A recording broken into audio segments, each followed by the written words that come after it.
თბილისის შესაძლოა რუსთავის მიწისზედა მეტროს ან ტრამვაის საშუალებით დაუკავშირდეს თბილისის განვითარების გენგეგმის ამ და სხვა დეტალებზე. დედაქალაქის ტრანსპორტის საქალაქო სამსახურის უფროსმა მამუკა მულაძემ კვირის პალიტრასთან ისაუბრა. მისი თქმით, მიწისზედა მეტროს ან ტრამვაის განვითარება იმ შემთხვევაში მოხდება, თუ თბილისის შემოვლითი რკინიგზის პროექტი განხორციელდება. რკინიგზის გადატანის შემთხვევაში თავისუფლდება სივრცე, რომლის გამოყენებითაც ჩნდება შესაძლებლობა, რომ თბილისი მიწისზედა სალიანდაგო ტრანსპორტით რუსთავს დაუკავშირდეს. ნუ ახლა ალბათ მიხვდებოდით ყველა, რომ არჩევნები ახლოვდება, თორემ რა პრობლემაა, კაცო, ახლა ოღონდ ემან წყალტუბოს ქუჩაზე მომხდარიც არ დაგავიწყდეთ, ვიდრე რუსთავამდე რკინიგზას გაიყვანთ. არსებულ ისედაც შემცირებულ სარკინიგზო გადაზიდვებს კი ნუზღუდავთ, ვეკარგო დედმამიშვილებო, თორემ ამდენ ფაციფუცში, ამ მართლა უიღბლო თბილისის ყველაზე უნარო ხელისუფლების სახელს ნუ გაამართლებთ და ეჭვი მაქვს რკინიგზა რუსთავამდე კი არა, თეირანამდე რო გაიყვანოთ დარჩენილ 3 თვეში, მაგრამ მათ შეიძლება აღარაფერს უშველოს. თავარია ახლა ერთი ეს არჩევნები დროზე დამთავრდეს და მეტი არ მინდა არაფერი, თორემ წალეკა ინტერნეტი ვასიუკის ფორმატის 21 საუკუნის მოდელირებულმა ინფორმაციებმა. მშვიდობისა, ღიმილი და ჯანმრთელობა არ მოკლებოდეთ ყველას. იმედია გახალისებთ მერის შესაბამისი სამსახურის მორიგმა ფაციფუცმა წყალტუბოს ქუჩაზე, ისევე როგორც ნამდვილად ამოძრავებულია ქალაქი, მოახლოებული არჩევნების წინ 3-ოდე თვით ადრე. კარგი იქნებოდა პრინციპში ეს საქმიანი ფაციფუცი მსოფლიოს ერთ-ერთ ყველაზე ლამაზ, მაგრამ ვაი რომ უიღბლო ქალაქს ცოტა ადრეც დატყობოდა. ეს იქნება სავარაუდოდ განსაზღვრელი, თუ ვინ გაიმარჯვებს მომავალ არჩევნებში მერობისთვის ბრძოლაში. ამისთვის დღეს 3 გამოკვეთილი კანდიდატია. არა, მემაპატიეთ, უკვე 5. რადიო თავისუფლებას ჟურნალისტთან კობალიკ ლიკაძესთან მერობაზე პრეტენზია კანადაში მცხოვრებმა კარგალელმა შერიფმა, კარგალის შერიფმა მერაბ დაბადაძემაც განაცხადა, ვიდრე ქართული წარმომავლობის კანადელი შერიფი ქართულ მოქალაქეობასთან დაკავშირებულ საკითხებს მოაგვარებს. მანამდე ინგა გრიგოლიას რეაქციის წინ ტელეპირომა სოციოლოგიური გამოკითხვა ჩაატარა სოციალური ქსელის მომხმარებლებისთვის, სადაც თავარი კონკურენტების ელენე ხოშტარია, ზალიკო უდუმაშვილის და კახა კალაძის სოცსპარინგი გაიმართა. ამავე ეთერში ალეკო ელისაშვილმა არჩევნებში ჩართვის სურვილის პრაქტიკულად დაადასტურა.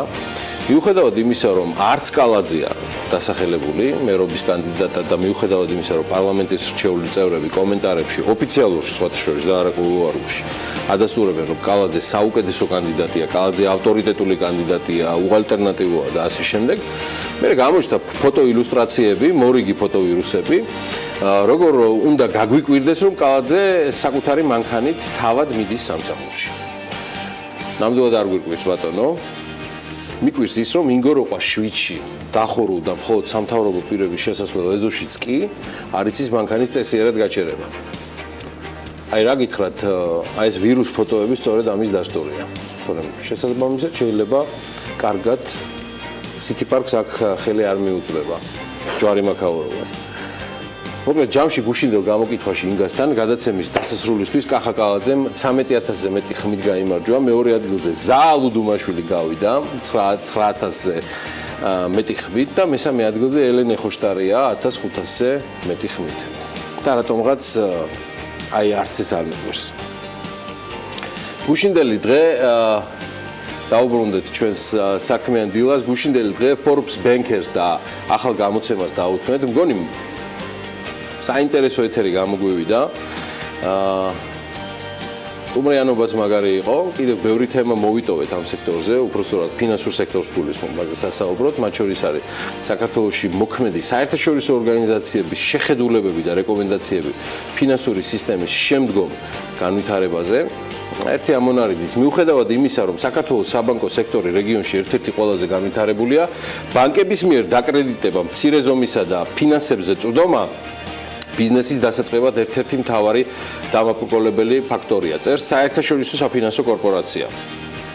AFC აღნიშნავს, რომ ეს საფრთხეს უქმნის საწარმოებს, რომლებსაც საქართველოს მზარდ ეკონომიკაში მონაწილეობის მიღება სურთ. ამასთან AFC აღნიშნავს, რომ მიუხედავად უცხოურ ვალუტაზე დამოკიდებულების შემცირების მცდელობისა, ადგილობრივ ვალუტაში დაფინანსებაზე წვდომა ერთ-ერთი გამოწვევაა.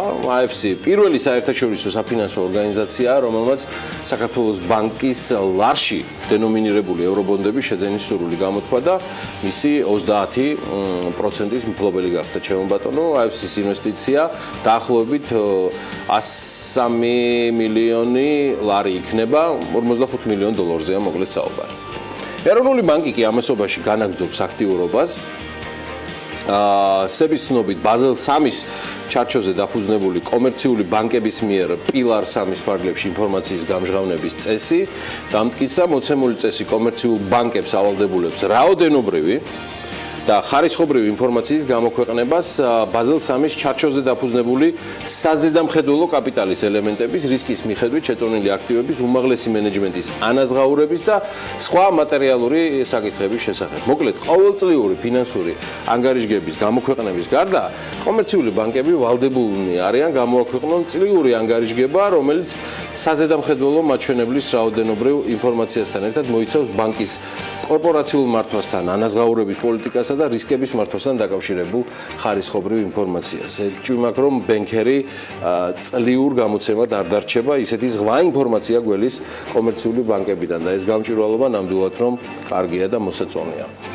გუშინ ანალაპიაშვილმა მოკლე ვერსიად მოგახსენათ და დღეს ამ სისხამ დილას ჩემი პროლოგის ბოლოს მას შემდეგ რაც ფინჯანი ყავა, ჩაი თუ წვენი, რაც გესიამონება გაქვთ მომარჯვებული, კიდევ გავიღიმოთ და სურს ის ქვეყნები გაგაცნოთ, რომელიც ყველაზე მეც კარგავენ გადასახადების მიუღებლობით. ანუ გადასახადების თავიდან აცილების გამო. საოცრად საინტერესო სტატისტიკაა, რომელშიც საქართველოს მე პირადად ვერ აღმოვაჩინე და მინდა გითხრათ, რომ დიდად არც მწყენია ეს ამბავი.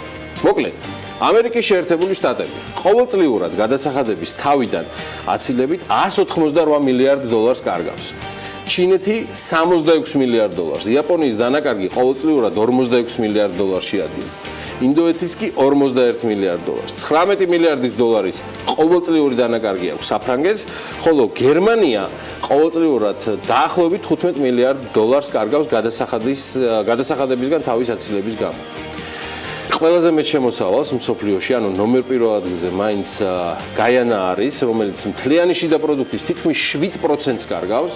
ამერიკის შეერთებული შტატების შემთხვევაში ეს მაჩვენებელი 1,13%-ია GDP-სთან მიმართებაში, ხოლო ჩინეთის შემთხვევაში სულ რაღაც 0,75 მეასედი GDP-სთან მიმართებაში. ხო თითქოს არაფერი, მაგრამ თანხებში გამოხატული ესეთია და ეს არის სწორედ გაეროს კვლევა Global Distribution Revenue Loss from Tax Avoidance და ამის მიხედვით კორპორატიული გადასახადი ქვეყნის შემოსავლების ძალიან მნიშვნელოვანი ნაწილია, განსაკუთრებით კი სწორედ დაბალ შემოსავლიანი ქვეყნებისთვის. მოკლედ, შევაჯამოთ ეს ამბავიც. ჯამში გადასახადების თავიდან აცილებით მიღებული დანაკლისი კვლევებში წლიურად 650 მილიარდ დოლარად არის შეფასებული. აქედან 1/3 მოდის განვითარებად ქვეყნებზე. მსოფლიოს ქვეყნები, რომლებიც გადასახადებისგან თავის აცილებით ყველაზე მეტად შემოსავალს კარგავს, როგორც გითხარით, არის გაიანა, მეორე ადგილზეა ჩადი, მესამეზე მალტა, რომელიც GDP-ს 4,5%-ს კარგავს, კომოროს გაერთიანება, დაახლოებით ანალოგიურია, ზამბია, პაკისტანი და არგენტინა. 4,5%-ის ფარგლებში და ამ შესანიშნავ შვიდეულს კრავს ნამიბია, რომელიც GDP-ს 3,9%-ს კარგავს. მოკლედ, ეს არის ის ქვეყნები, სადაც გადასახადების თემატიკა GDP-სთან მიმართებაში არის განსაკუთრებით პრობლემატური, რასაც ადასტურებს კი ედეც tax avoidance გაეროს შესაბამისი კვლევა. აი ესეთი იყო ჩემი დღევანდელი პროლოგი. ეხლა უკვე ამ ყველაფერში და ძალიან საინტერესო ამბები შემომეხიდება ანა ლაპიაშვილი, რომელიც გუშინდელი ბენქერის, ასე ვთქვათ, გამოყოლილშია და დარწმუნებული ვარ, რომ რაღაცა ძალიან საინტერესო და ლამაზი ხდება ჩემს უკან. თუმცა მანამდე მე მგონი რაღაც სხვა ინფორმაცია გაქვს. ჩემს უკან რო ბენზინის ნახატების გამოფენაა, თუმცა სრულად არასერიოზულად უნდა გავაგრძელო საქმიანი დილა. ამერიკელი მაიმუნის შემოქმედება უნდა გაკეთო. განსაკუთრებით წარმატებით ების თემატურად მოცეკვავა მაიმუნის, რომელიც სოციალურ ქსელებში განსაკუთრებით პოპულარული გახდა. მაიმუნი გორილა თანაც ზოლა განსაკუთრებული პლასტიკით გამოირჩევა, ამას თავადაც ხედავთ და ცეკვავს თან მუსიკის გარეშე. ნუ ბევრი ვერსია ვნახე მუსიკას რომ ფონად ადებენ და ვინს როგორი გემოვნება აქვს შესაბამის ტემპს ურჩევენ, მაგრამ მაინც გადაწყვიტე რომ მუსიკის გარეშე შევმეთავაზებინე ეს არაჩვეულებრივი პლასტიკის მქონე გორილა რომელიც უკვე ზაფხულის ძალიან დაცხა და ადეკვატური. ძმებო გამოგვივარ ამე ეგეთი. აქ თუ ჩაეტევა პატარა. რამდენი ნახვა ქონდა მე მგონი ყველა ძალიან ბევრი, იმიტომ რომ თითქმის ყველა ტელეკომპანიის ეთერში მოხვდა გარდა ვთქვათ სოციალური ქსელების აქტიურობისა და იყო შეჯიბრი, მაგრამ ევრონიუსმა განსხვავებული მუსიკა შეურჩია, განსხვავებული მუსიკა იყო BBC World-ზე და ასე შემდეგ, ანუ ბევრნაირი ინტერპრეტაცია არსებობს ამ ვიდეოსზე და ჯამში არ ვიცი რამდენი ნახვა აქვს პრინციპში. ფაქტი არის, რომ მაიმუნი კარგია ჯანსაღი ცხოვრების წესს მიყვება, ცეკვავს, ღიარულობს და აი ასე ბედნიერ დღეს გისურვებს ჩვენ ზოგადად საქმიანი. აი ამ მოცეკვავე მაიმუნის და რუბენსის ნახატების ფონით კი საქმიანი დილა იწყება, ბაროკოს სტილის დომინირება ამ საქმიან გარემოში მე-17 ფლამანდიელი მხატვრის იუბილეს ეწყობა, სწორედ რუბენსის დაბადების დღეა დღე და ეს არის გამორჩეული კიდევ 28 ივნისი, ამას უკვე კალენდრის კოლეჟიდან გავიგებთ. 1914 წლის 28 ივნისს სარაევოში სერბი ნაციონალისტი ახალგაზრდა გავრილო პრინციპი თავს დაესხა და მოკლა ავსტრიის იმპერიის უფლისწული ფრანც ფერდინანდი, რაც პირველი მსოფლიო ომის დაწყების საბაბი გახდა. მსოფლიო ისტორიაში ომის გამოცხადება პირველად ტელეგრამის საშუალებით მოხდა. შემდეგ გერმანიამ გააფრთხილა რუსეთი, რომ თუ მობილიზაციას გამოაცხადებდნენ, გერმანია მათ წინააღმდეგ ომს დაიწყებდა. 30 ივლისს, როდესაც ავსტრიულმა არტილერიამ დაბომბა ბელგრადი, რუსებმა გამოაცხადეს მობილიზაცია, იმავე საღამოს პირველებმა გადალახეს გერმანიის იმპერიის აღმოსავლეთის საზღვარი და გერმანიასთან ომში ჩაებნენ. ამ ომის შედეგებმა მნიშვნელოვანი როლი შეასრულა 20 წლის შემდეგ მეორე მსოფლიო ომის დაწყებაში.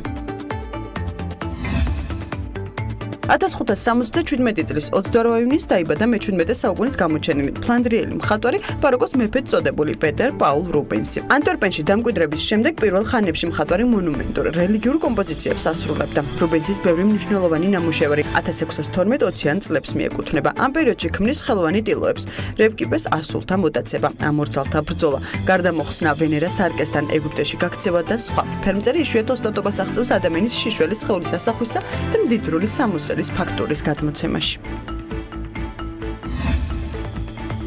1712 წლის 28 ივნისს დაიბადა ფრანგი ფილოსოფოსი და განმანათლებელი ჟან ჟაკ რუსო.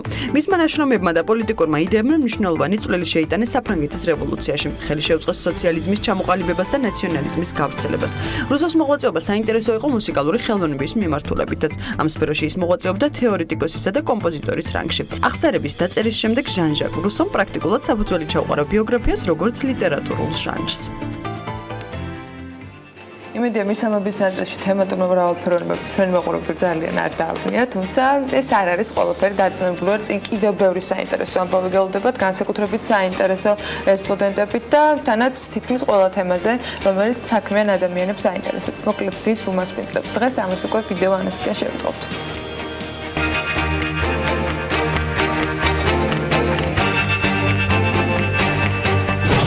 28 ივნისის საქმიანად დაწყებისათვის დილიდან ზრუნავენ მამუკა ხამხაძე, ჟიული შარტავას სახელობის რუსთავის მე-4 სკოლის დირექტორი და ამავე სკოლის მოსწავლეები ხათუნა წასიძე და ბექა სტეფანიშვილი. თინათინ მახარაძე წყალიმარგებელი სტრატეგიული განვითარების დეპარტამენტის უფროსი, ზაზა აბაშიძის სტუმარი, პროდიუსერი კოკა გოგოხია იქნება.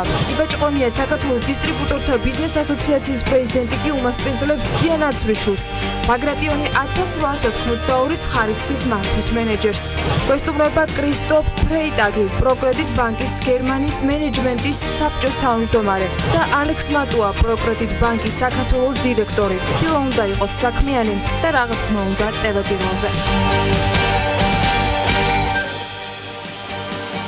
მოკლედ ესეთი ამბებია, საკმაოდ საინტერესო დილა გელოდებათ დღეს. ძალიან დატვირთული, ჩემთვის ძალიან ბევრი საპატივცემულო და სასიამოვნო სტუმრით დარწმუნებული ვარ, რომ ეს საქმიანი განწყობა თქვენს გადმოგედოთ უკვე დილიდან. თბილისში უკვე 9:11 წუთია, გვიყურებს მთელი საქართველო, რადგან მაუწყებლობთ TV პირველზე და გვისმენთ რადიო ჰერეთის და რადიო თბილისის საშუალებით. მადლობა ყველას, ვინც აქტიურობს ასევე სოციალურ ქსელში. გადავიდეთ ბიზნესის და ეკონომიკის ამბებზე, მით უმეტეს ბევრი გვაქვს მოსაყოლი. იმედია ეს უფრო მეტად დაგმოხდავთ, საიმისოთ რომ დღე საქმიანად გაატაროთ. ცხადია ამას ანასთან ერთად მოვახერხებ, ანა ლაპიაშვილია, ქალბატონებო და ბატონებო პირდაპირ ეთერში მუშაობს თქვენთვის. და რა თქმა უნდა, ყველა ჩვენი ტელემაყურებლისათვის და რადიო მსმენელისათვის ბიზნეს სიახლეებში არაერთ საინტერესო ამბავს გვირდებით, თუმცა ეს მხოლოდ პირველი ნაწილია და მოდით ნახოთ რა მოგიმზადეთ პირველ ნაწილში.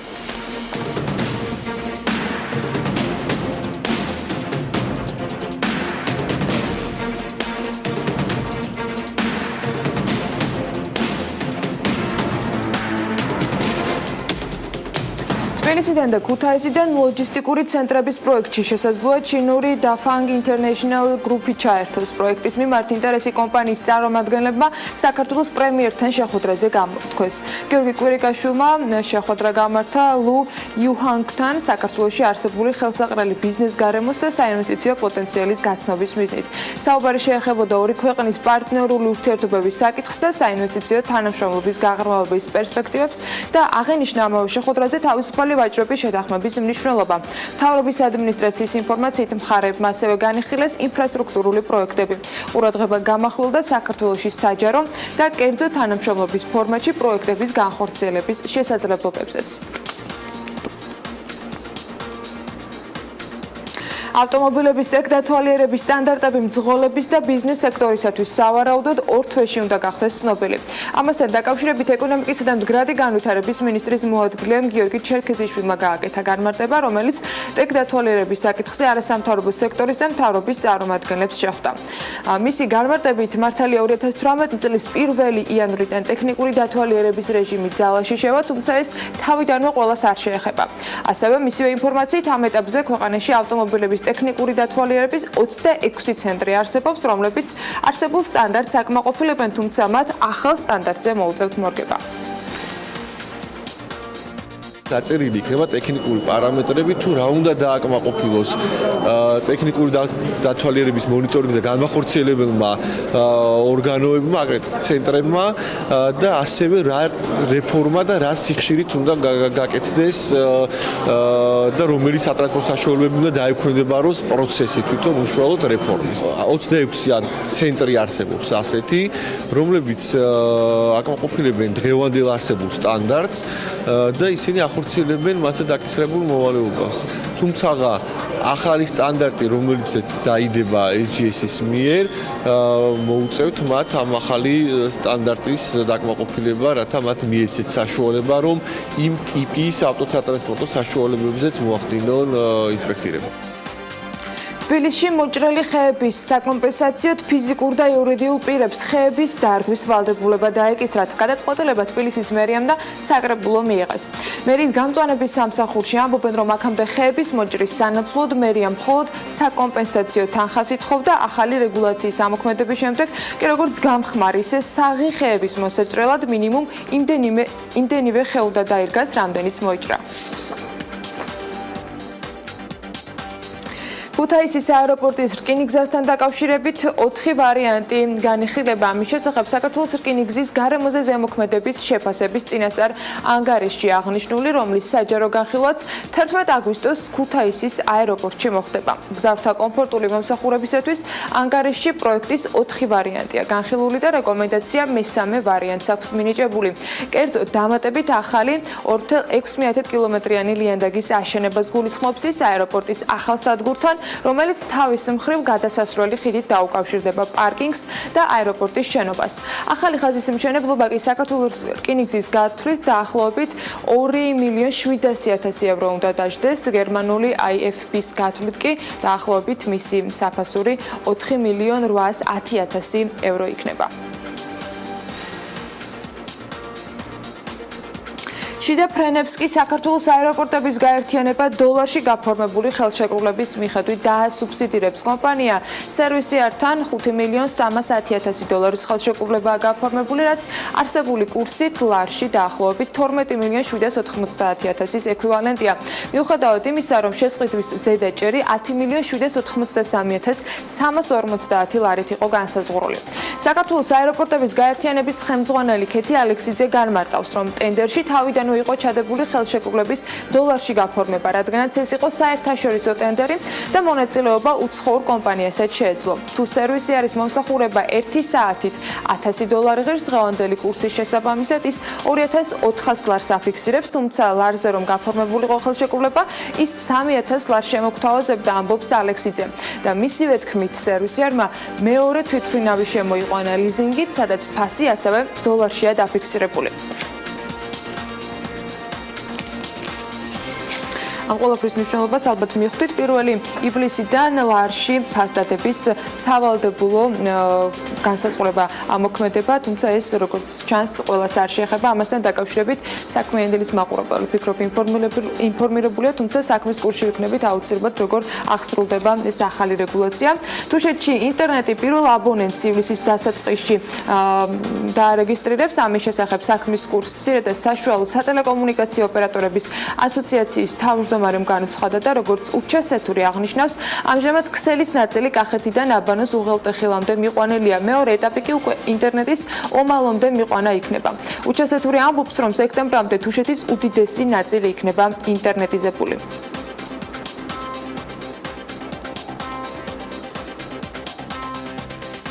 თბილისში მდინარე ვერეს კალაპოტის ფორმირების სამუშაოებს კომპანია საბა კონტრაქშენი შეასრულებს. კომპანია მუნიციპალური განვითარების ფონდის ტენდერში 6 პრეტენდენტის დამარცხება მოახერხა. ტენდერში 7-დან 4 კომპანია დისკვალიფიცირდა, საბა კონტრაქშენი კი გამარჯვებული ყველაზე დაბალი ფასით გახდა.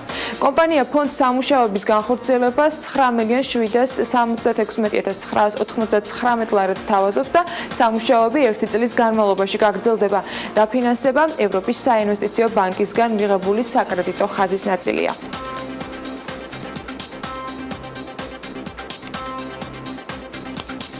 ზესტაფონი ქუთაისის შემოვლითი საავტომობილო გზის 15 კილომეტრიანი მონაკვეთის სრულად შევიდა ექსპლუატაციაში. პროექტის ფარგლებში კი გათვალისწინებული იყო ცემენტ-ბეტონის საფანის 4-ზოლიანი ჩქაროსნული გზის, 9 პარალელური ხიდის, 2 სატრანსპორტო კვანძის, 5 საფეხმავლო ხიდის, მიწისქვეშა გადასასვლელების და რკინა-ბეტონის წყალგამტარი მილების მშენებლობა. ეს მონაკვეთი 4 პუნქტიანი გეგმის ერთ-ერთი მიმართულების ქვეყნის სივრცითი განვითარების ნაწილია. ნებულოსა და საქართველოს პრეზიდენტის ადმინისტრაციის ერთობლივი პროექტი სუპერნოვა დასრულებულია. გამარჯვებულების დაჯილდოება კი ეროვნულ ბიბლიოთეკაში შედგა. ოლიმპიადაში მონაწილეობას 2000-მდე სტუდენტი იღებდა, მათ შორის კი 36 საუკეთესო მონაწილე გამოვლინდა. ამასთან ფინალში გამარჯვებულებმა პრიზებთან ერთად მიიღეს უნივერსიტეტის 4 წლიანი სრული დაფინანსება. ჩვენ ახლა ვიმყოფებით ნებულა სუპერნოვას კულმინაციაზე, ეს არის დაჯილდოების ცერემონიალი.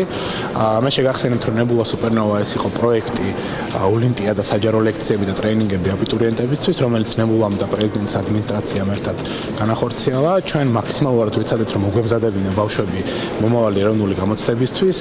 მათ გაიარეს ტრეინინგები, მოისმინეს ლექციები სხვადასხვა თემატიკაზე და წერეს ოლიმპიადები და დღეს სწორედ საუკეთესოების გამოვლინების და დაჯილდოების დღე არის. ძალიან საინტერესო ინიციატივა იყო ნებულას ინიციატივა, რომელიც თვალისწინებდა სწორედ განათლების ხელმისაწვდომობის გაზრდას და იმ ადამიანების ჩართულობას, რომელსაც რეალურად სხვადასხვა თვალსაზრისით, მათ შორის სოციალური თვალსაზრისით, გარკვეული ტიპის პრობლემები აქვთ განათლების ხელმისაწვდომასთან დაკავშირებით. განათლება, როგორც განათლების უფლება, როგორც კონსტიტუციური უფლება, არის თითოეული ახალგაზრდისთვის განსაკუთრებით მნიშვნელოვანი და ჩვენ მხარი დაუჭირეთ ამ პროექტს. დელოიტში დაითვალეს ის პირდაპირი და ირიბი მოგება, რასაც ავსტრალია დიდი ბარიერული რიფისგან იღებს. რიფის ეკონომიკური, სოციალური და კულტურული ღირებულებების განსაზღვრამ კი ექსპერტებს მსოფლიოში ყველაზე დიდი ცოცხალი ორგანიზმის საბაზრო ღირებულების დაახლოებითი დათვლის საშუალებაც მისცა. დიდი ბარიერული რიფის საბაზრო ღირებულება დღეს 42 მილიარდი დოლარია. ყოველწლიურად მას ავსტრალიის ეკონომიკისათვის 4 მილიარდ 800 მილიონი მოაქვს და 64,000 სამუშაო ადგილი. ასე ექსპერტები მიიჩნევენ. გარდა ამისა, რიფის არსებობა მეცნიერებს მასალებს აძლევს კვლევებისათვის, ავსტრალიაში კი ტურისტებს იზიდავს, რაც ზრდის ავიაკომპანიების შემოსავლებს და მთელ რიგ უპირატესობებს აძლევს ქვეყნის ეკონომიკას. რიფში რომ გაგიმართლებს, ესე აქვს ავსტრალიას ამბად.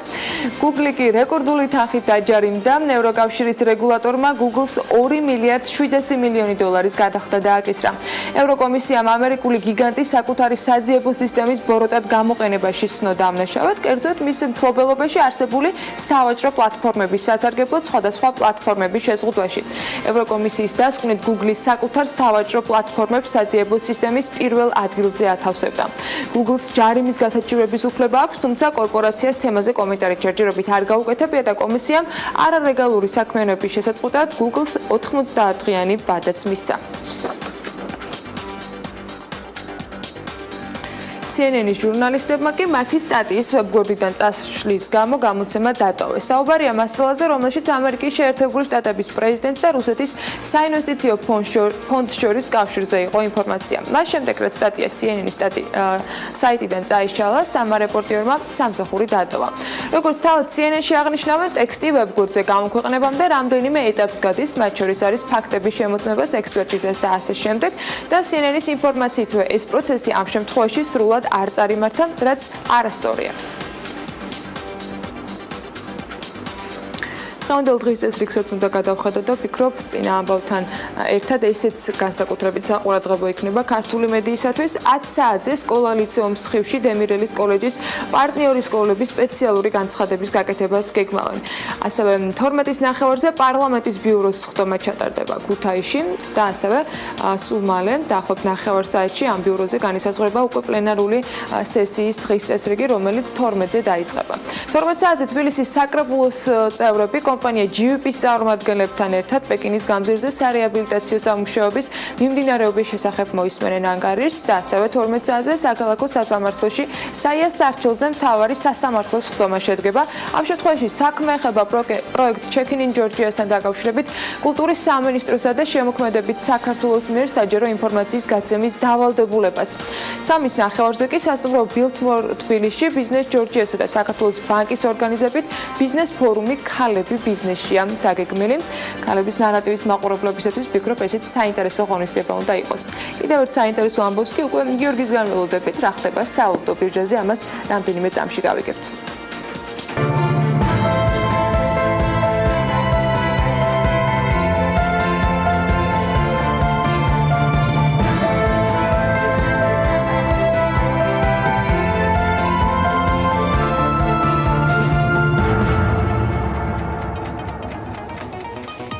არაფერი განსაკუთრებული ცვლილებები გუშინდელი დღის შემდეგ ლარი დოლარის წყვილი პრინციპში უცვლელია 2.4-ის ნიშნულზეა შედარებით მცირედით მხოლოდ ეროვნული ვალუტა გაუფასურებულია ევროსთან მიმართებაში 2 ლარა და 70 თეთრად შეიძენთ 1 ევროს 71 თეთრად შეხვდება ზოგიერთ ადგილებში. გაუფასურდა ლირა და მისი ფასი 68 თეთრიან ზღვარზეა. სამაგიეროდ გამყარებულია ფუნტი, ჩემო ბატონო, და მის შესაძენად 3 ლარი და 6 თეთრი დაგჭირდებათ. აი 2017 წლის მაისში წინა თვესთან აპრილთან შედარებით საქართველოს კომერციულ ბანკებში ლარში განთავსებული დეპოზიტები 70 მილიონი ლარით გაიზარდა. ანუ 36 მილიონი დოლარით არის გაზრდილი უცხოურ ვალუტაში მოზიდული დეპოზიტები, იმედია სწორია ეს ციფრი და 2016 წლის მაისთან შედარებით 2017 წლის მაისში ლარში განხორციელებული დეპოზიტები 760 მილიონი ლარით არის გაზრდილი, ხოლო უცხოურ ვალუტაში კი დეპოზიტები 378 მილიონი დოლარით. მაისში დეპოზიტების დოლარიზაციის კოეფიციენტი 69% გახდა, აპრილში დოლარიზაცია 79.4% იყო, ხოლო 1 წლის წინ 68%. ჯამში უცხოურ ვალუტაში განხორციელებულია 12.1 მილიარდი ლარის, ხოლო დოლარში უკაცრავად, ხოლო ლარში 5.4 ლარის დეპოზიტი. 2017 წლის 1 ივნისის მონაცემებით დოლარში განხორციელებულ დეპოზიტებზე საშუალო წლიური საპროცენტო განაკვეთი 2.8%-ია, 1 წლის წინ ეს განაკვეთი 3.5% იყო. აქედან გამომდინარე, ლარში განხორციელებულ დეპოზიტებზე საშუალო წლიური საპროცენტო განაკვეთი 7.9%-ია, რაც 1 წლის წინ იყო 8.7%. გავიდეთ ამინდის პროგნოზზე, რომელსაც ტრადიციულად გარემოს ეროვნული სააგენტოს და ჩვენი პარტნიორის EU Development-ის დახმარებით წარმოგიდგენთ. ნახოთ ჩვენი პროგნოზი, რომელსაც ანა ლაპიაშვილი წარმოგიდგენთ.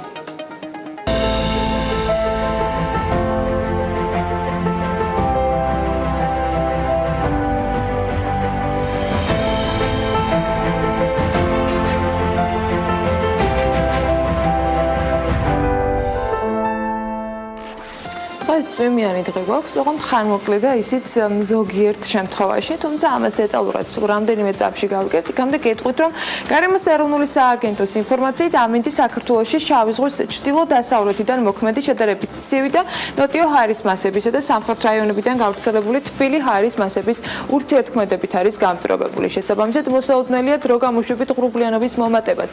დასავლეთ საქართველოს ზოგიერთ და აღმოსავლეთ საქართველოს ზოგიერთ რაიონში დღის მეორე ნახევრიდან უმეტესად ხანმოკლე წვიმა და თან ელჭექით ზოგან შესაძლოა იყოს სიტყვაც. იქ როლებს დასავლეთის მიმართულების გარიც და დრო გამოშვებით გაძლიერდება. სოხუმში ხანმოკლე წვიმა, ნავარაუდები, ისე როგორც თითქმის ყველა ქალაქში, რომელთან დაკავშირებითაც ახლა ინფორმაციას მოგაწვდით და სოხუმში იქნება 26 გრადუსი, ბათუმში 25 გრადუსი დაფიქსირდება, ისე როგორც ქობულეთში და ამ შემთხვევებში ხანმოკლე წვიმა, ნავარაუდები. ქუთაისში ციწვიმებს და 29 გრადუსი იქნება, ზუგდიდშიც ნალექია მოსალოდნელი და 28 გრადუსამდე გათბება ჰაერი, ისევ როგორც ოზურგეთში.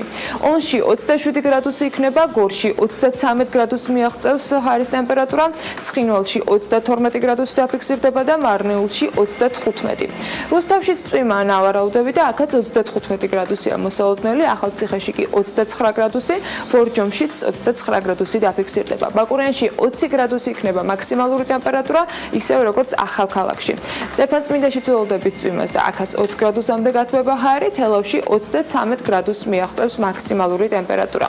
რაც შეეხება დედაქალაქს, თბილისში დრო გამოშვებით ღრუბლიანობის მატებას ველოდებით, დღის მეორე ნახევრიდან კი ხანმოკლე წვიმას ელჭექით, იქ როლებს დასავლეთის მიმართულების ქარი, რომელიც ელჭექის დროს გაძლიერდება და მაქსიმალური ტემპერატურა 28 ივნის 34 გრადუსი დაფიქსირდება.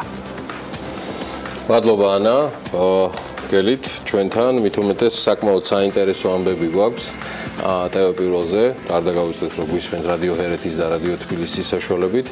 მოგიყვებით და გაგაცნობთ პირადადაც უკვე ჩემთვის პირადად კიდევ ერთ დადასტურებას და სრულად უნიკალურ ისტორიას რუსთავის მეოთხე საშუალო სკოლაზე, რომელიც თუნდაც არსებული განათლების სისტემის პირობებში უნიკალურ მაჩვენებლებს პირდაპირ შეიძლება ითქვას სარეკორდო მაჩვენებლებს აჩვენებს.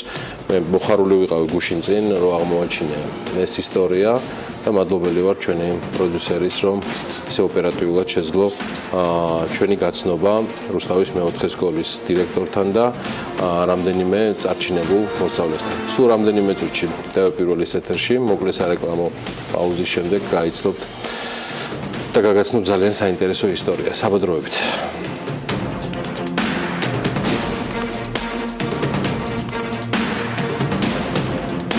რეკლამის შემდეგ პირდაპირ ეთერში ბრუნდებით საქმიანი დილით და როგორც გიორგიმ დაანონსა, ნამდვილად საამაყო ამბავი უნდა გაგიზიაროთ. რუსთავის მეოთხე სკოლის მე-11 კლასის მოსწავლეებმა გამოსაშვებ გამოცდებზე რეკორდული შედეგები აჩვენეს და სულაც არ ვაჭარბებ, როდესაც ამ შეფასებას გიზიარებთ. ჟიულის შარტაოს სახელობის მეოთხე სკოლა რუსთავში 2016-2017 სასწავლო წელს 87-მა მე-11 კლასელმა უმაღლესი შედეგი დაამთავრა. 87-მა მე-11 კლასელმა. ეს შედეგი რომ შემთხვევითი არ არის, წინა წლების შედეგებიც მოწმობს ამ ყველაფერს, წარმატების საიდუმლოს რამდენად გაგვიმხელენ არ ვიცი, მაგრამ მასპინძლობთ რუსთავის მეოთხე სკოლის დირექტორს მამუკა სამხარაძეს, მასწავლებელს ხათუნა წასიძეს და ბექა სტეფანიშვილს მოსწავლეს, რომელიც ამ წარმატებულ მოსწავლეებს შორის ერთ-ერთია. მოგესალმებით, მადლობა ამის რომ ხართ ჩვენთან ერთად. და მამუკა ხამხაძე ხო არ არის შემთხვევით? და ხამხაძე. ბოდიში ბატონო მამუკა ხამხაძე, მე მართლა მინდა რომ იმ შესავლიდან გამომდინარე კიდევ ერთი შესავალი გავაკეთო მას შემდეგ, რაც ჩემთვის ძალიან პატივსაცემ სტუმრებს მივესალმები. მე დარწმუნებული ვარ, რომ საზოგადოება უნდა იცნობდეს თავის გმირებს. მე არ ვაჭარბებ შეფასებებში როგორც წესი და ყოველთვის ვცდილობ ამ ხრივ ვიყო თავშეკავებული. სხვა რაღაცაში თავშეუკავებელი ვარ ეთერში, მაგრამ ამ ხრივ ვცდილობ რომ ვიყო ძალიან თავშეკავებული და უბრალოდ თქვა რომ თუნდაც იმ турბულენტის ფონზე, რაც განათლების სამინისტროში ბოლო წლებია ხდება და ეს პერიოდი არ ეხება 3, 4, 5 წელიწადს. ვსაუბრობ 10 წელიწადზე და მეცე. ჟიული შარტავას სახელობის რუსთავის მეოთხე სკოლა თავისი მენეჯმენტით, უმაღლეს მენეჯმენტს გულისხმობდა პედაგოგიურ ჯგუფს და კოლექტივს ახერხებს, რომ გახდეს ერთგვარი წარმატების ფორმულა.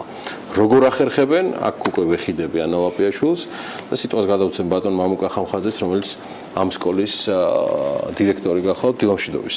დილამშვიდობის ხალხო. გამარჯობა ბექა. გამარჯობა. რა არის წარმატების საიდუმლო? თქვენ 10 წელიწადია ამ სკოლას ხელმძღვანელობთ. სოციალურ ქსელში ბევრი ინფორმაცია აღმოაჩინე თქვენთან დაკავშირებით, მეოთხე სკოლასთან დაკავშირებით, თუმცა ფაქტია, რომ შედეგები ბატონ მამუკა წლების დრო დააჯამო, ის კი არ კლებულობს, პროგრესირებს. იგივე ქალბატონი ხათუნა, რომელიც ახლა გავარკვიე, რომ 10 საუკეთესო პედაგოგს შორის არის ქვეყნის მოხვედრილი. ის შედეგები რაც აქვს ბექას და კიდევ ერთ ათეულს, კი, ცოტა მეც, რომელმაც უმაღლესი შეფასებები მიიღეს, საოცარი შედეგებია. ეს ყველაფერი ხერხდება რუსთავში. მოყევით მცირეოდენ ისტორია რა, ეს ყველაფერი როგორ დაიწყო, იმიტომ რომ 10 წელი. რა კლიმატი დაამკვიდრეთ, ესეთ იქნებ გადმოვდოთ სხვაგანაც ეგ ამბები. მოგესალმებით თქვენს მაყურებელს. პირველ რიგში მადლობას ვუხდით პირველის ტელეკომპანიას და საქმიან დილას იმისათვის, რომ მოგვიწვიეთ. ფიქრობ, რომ განათლების თემების გაშუქება და წარმატებული მოსწავლეების და მასწავლებლების გაშუქება ძალიან მნიშვნელოვანია ჩვენი ქვეყნისათვის. რაც შეეხება იმას, თუ რით აღწევს რუსთავის მეოთხე საჯარო სკოლა წარმატებებს, ჩვენ თავად ვაკეთებთ ასეთი ტიპის გამოკითხვებს უკვე 3 წელზე მეტია, მე-11 და მე-12 კლასის კურსდამთავრებულებში და გამოიკვეთა რამდენიმე ფაქტორი, რომელსაც მოსწავლეები და მასწავლებლები ასახელებენ. მე ჩამოთვლი ამ ფაქტორებს. ერთ-ერთი ეს არის მასწავლებელთა მაღალი პროფესიონალიზმი და არა მარტო მაღალი პროფესიონალიზმი, არამედ მათი თავდადებული და კეთილსინდისიერი მუშაობა, რაც ძალიან მნიშვნელოვანია. მეორე ფაქტორი ეს არის სკოლის მაღალი მოთხოვნები და მოლოდინები მოსწავლეების მიმართ. მესამე ფაქტორი ეს არის მოსწავლეთა და მშობელთა განუზომლად მაღალი ნდობა მეოთხე სკოლის მიმართ, გაჩნდა ისეთი განცდა, რომ სკოლაში თუ კი მოსწავლე ისწავლის, ის იქ შეძლებს დაეუფლოს იმ საბაზო ცოდნას, რომელიც მას ცხოვრებაში წარმატებისას გამოადგება. ასევე ერთ-ერთი ფაქტორია სასკოლო ტესტირებებისა და წლიური გამოცდების გამართული სისტემა, რომელსაც მოსწავლეები ასახელებენ და მე გავამატებდი ამას ორ ფაქტორს, ჩემი შეფასებით. ეს გახლავთ ინტენსიური მეცადინეობა სკოლაში და საფეხურებრივი ეტაპობრივი მეცადინეობა, გულისხმობ იმას, რომ დაწყებით საფეხურზე, საბაზო და საშუალო საფეხურზე, სასკოლო გეგმით განსაზღვრული არის სპეციალური მოთხოვნები ეროვნული სასწავლო გეგმის მიხედვით და მთელი 12 წლის განმავლობაში პრაქტიკულად მოსწავლეები მეცადინეობენ ძალიან ინტენსიურად, განსაკუთრებით საშუალო საფეხურზე, როდესაც ისინი უკვე სკოლას ამთავრებენ. და ბოლო ფაქტორი შეიძლება ითქვას, ეს არის მოსწავლეთა მაღალი ჩართულობა სხვადასხვა საგამართლებლო პროექტებში. წლევანდელი ჩამონათვალი რომ გავაკეთოთ, რაც ჩვენ თუნდაც მე-11 კლასელებს მხოლოდ და სხვა კლასებს არ შევეხები, ეს არის შემდეგ. საქართველოს ეროვნული არქივის კონკურსი საქართველოს დემოკრატიული რესპუბლიკა, რომელიც მეორე თუ მესამედ ტარდება საქართველოში, მე-11 კლასელებისგან შემდგარმა გუნდმა, რომელშიც ბექა სტეფანიშვილიც იღებდა მონაწილეობას, პირველი ადგილი დაიკავა საქართველოს და სპეციალური პრიზი და ლეპტოპები გადაეცა. პრეზიდენტის ადმინისტრაციის კონკურსი მე და კონსტიტუცია, რომელიც ასევე მე რამდენი წელია ტარდება, მეორე ადგილი დაიკავა ჩვენმა გუნდმა საქართველოში. შეფასების და გამოცდების ეროვნული ცენტრის მიერ ჩატარებული სამოქალაქო განათლების ოლიმპიადა, რომელიც უკვე მესამე წელიწადია ტარდება, ჩვენი მე-11 და მე-12 კლასელები მესამე ტურზე გადადიან ძალიან დიდი წარმატებით და სკოლას ყოველ წელს, მათ შორის წელსაც ყავს 6-7 წარმატებული მოსწავლე ამ ოლიმპიადაში. განათლების სამინისტროს ეროვნულ სასწავლო ოლიმპიადაში ყოველ წელს ყავს გამარჯვებული და ათეულში მოხვედრილი მოსწავლე.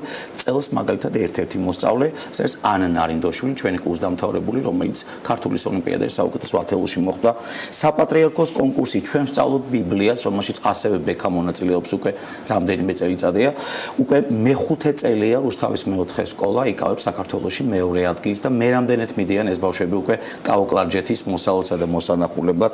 საგუნდო კოლექტივების ფესტივალი, რომელიც მეორედ ჩატარდა, ვერცხლის მედალი აიღო ჩვენი სკოლის გუნდმა, რომელსაც ასევე მე-11 კლასელი კლასელები მონაწილეობდნენ ფლექსის პროგრამა ცნობილი, რომელშიც ამერიკაში მიდიან ბავშვები.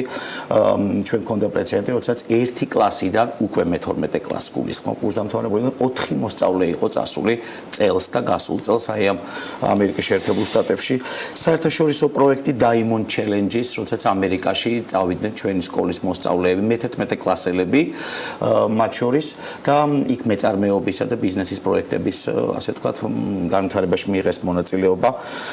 განათლების სამინისტროს პროექტი ჯანსაღი ცხოვრების წესი, რომელიც ჩვენ მე-11 კლასელმა ლევან ჯალიაშვილმა მესამე ადგილი დაიკავა და ასე შემდეგ ეს ჩამონათვალი დიდია. სხვა ის არის. მიღმა ყველაფრისა პლატფორმას არ ტოვებთ, სადაც კი საშუალება არის, რომ თქვენი სკოლის წარმომადგენლებმა მიიღონ მონაწილეობა. ანუ შეიძლება ითქვას. ვცდილობთ, რომ ყველგან მივიღოთ მონაწილეობა. ინფორმაციას როგორ იღებთ? ანუ თქვენით აკეთებთ მონიტორინგს, ამ შემთხვევაში გულისხმობთ თქვენ სტაფს, სკოლის დირექტორატს, გულისხმობთ სკოლის თანამშრომლებს, იმიტომ რომ უამრავია აი ესეთი კონკურსები და ფაქტია, რომ თითქმის ყველგან მიაღწიეთ. დიახ. როგორ იმაშვებით ამის ორგანიზებას და მეორე კიდე მთავარი, ამას ვერ დააძალებ ადამიანს, იმიტომ რომ წარმოუდგენელი ადამიანს დააძალო და პირველი, მეორე, მესამე ადგილები წლების განმავლობაში აიღო. ალბათ აქ კითხვა სხვა გადაცემაში იქნებოდა, რომ როგორ ახერხებს გეოგრაფიაში წარჩინებული იყოს ბიბლიის თემატიკაში, მაგრამ მე მაინტერესებს ცოტა ვცდილობს საქმიანად მივუდგე რა. რა აძლევს ამ ბავშვებს მოტივაციას? ეს მე დაგპირდით, რომ ჩვენ მე და ანა შევეცდებით მაქსიმალურად ნახოთ ის შიდა გასაღები, რომ იქნებ როგორნაირად, რამენაირად ვირუსივით მოედოს ეს ყველაფერი სხვა სკოლებსაც გისმენთ.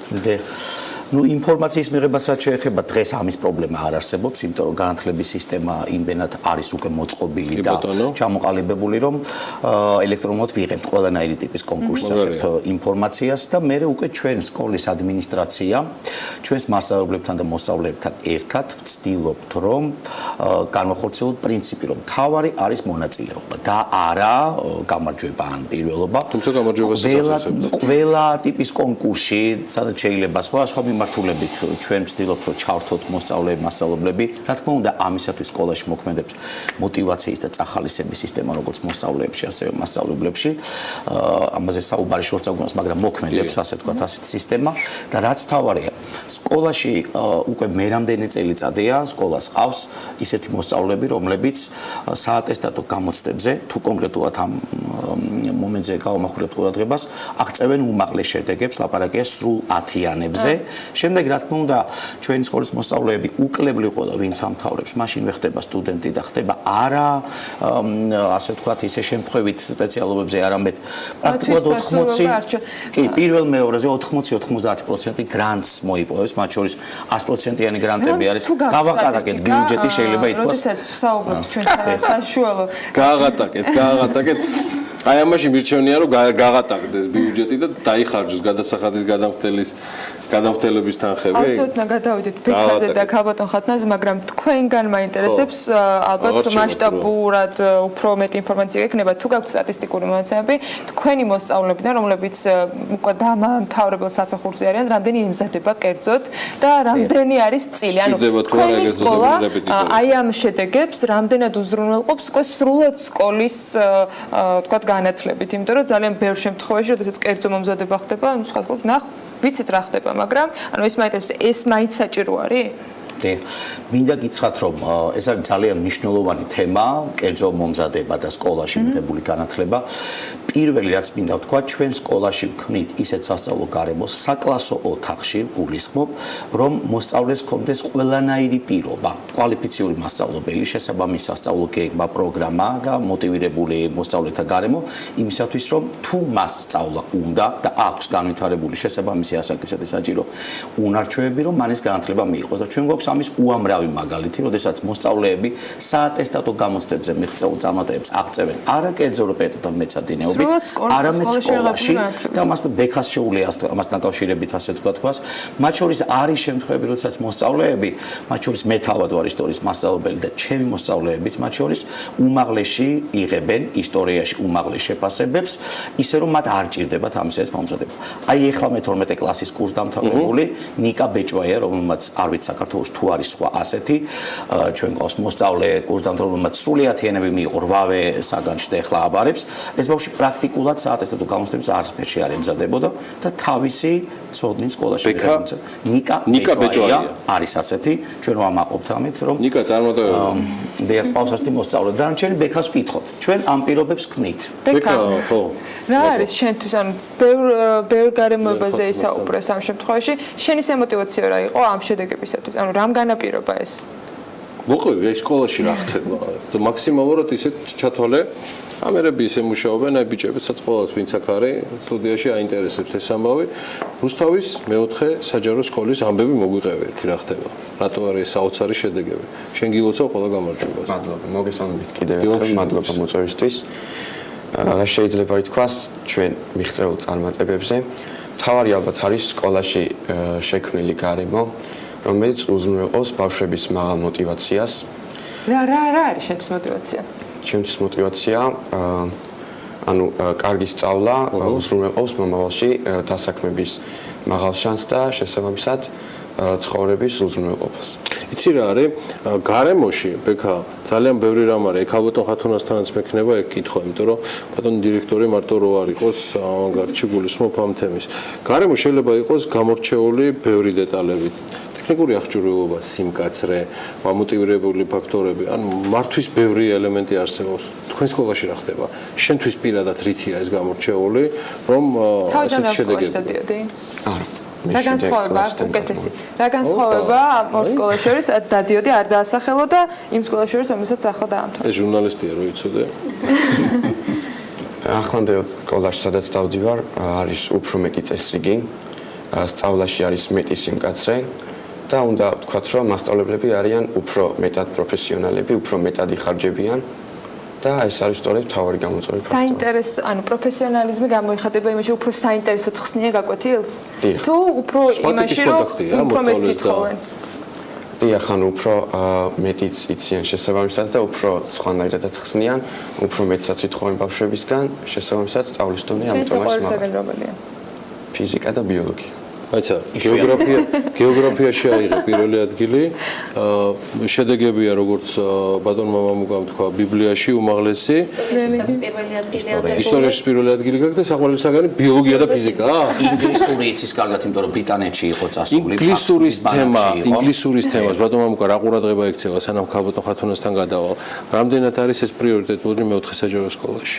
ჩვენ რადგანაც ვართ ერთ-ერთი უდიდესი სკოლა საქართველოში 1700-მდე მოსწავლე სწავლობს, შესაბამისად შეზღუდული ვართ გარკვეულწილად ინფრასტრუქტურის თვალსაზრისით, რომ რაიმე განსაკუთრებული, ასე ვთქვათ, რაღაც გავაკეთოთ ამ კუთხით, გვაქვს განაყოფები, ერთი ეს არის და გვაქვს ძალიან კვალიფიციური მასწავლებელი, ყველა სერტიფიცირებული პედაგოგი არის უცხო ენაში და შესაბამისად ის ასკოლო ტესტირებების სისტემა, რომელიც ვახსენეთ ოლიმპიადებში აქტიური მონაწილეობა, აი ამ გზით ვახერხებთ იმას, რომ ვიყო წარმატებული. თუმცა მინდა გითხრათ, რომ ინგლისური და უცხო ენა ზოგადად ხო რუსული თუ ინგლისური სწავლება ეს არის ყველაზე დიდი აქილევსის ქუსლი მათ შორის ჩვენთან მეოთხე სკოლაში, იმიტომ რომ თუნდაც იმ 15 ბავშვის განაყოფის პირობებში, როდესაც ეს მაინც უცხო ენა და დონემი სხვადასხვა არის, ყველაზე ნაკლები მაჩვენებელი ჩვენ გვაქვს უცხო ენაში. თუმცა ეს ნაკლები მაჩვენებელი არის 8.5, 8.7, მაგრამ მაინც ნაკლებია სხვასთან შედარებით სხვა საგანში 9 და მეტია.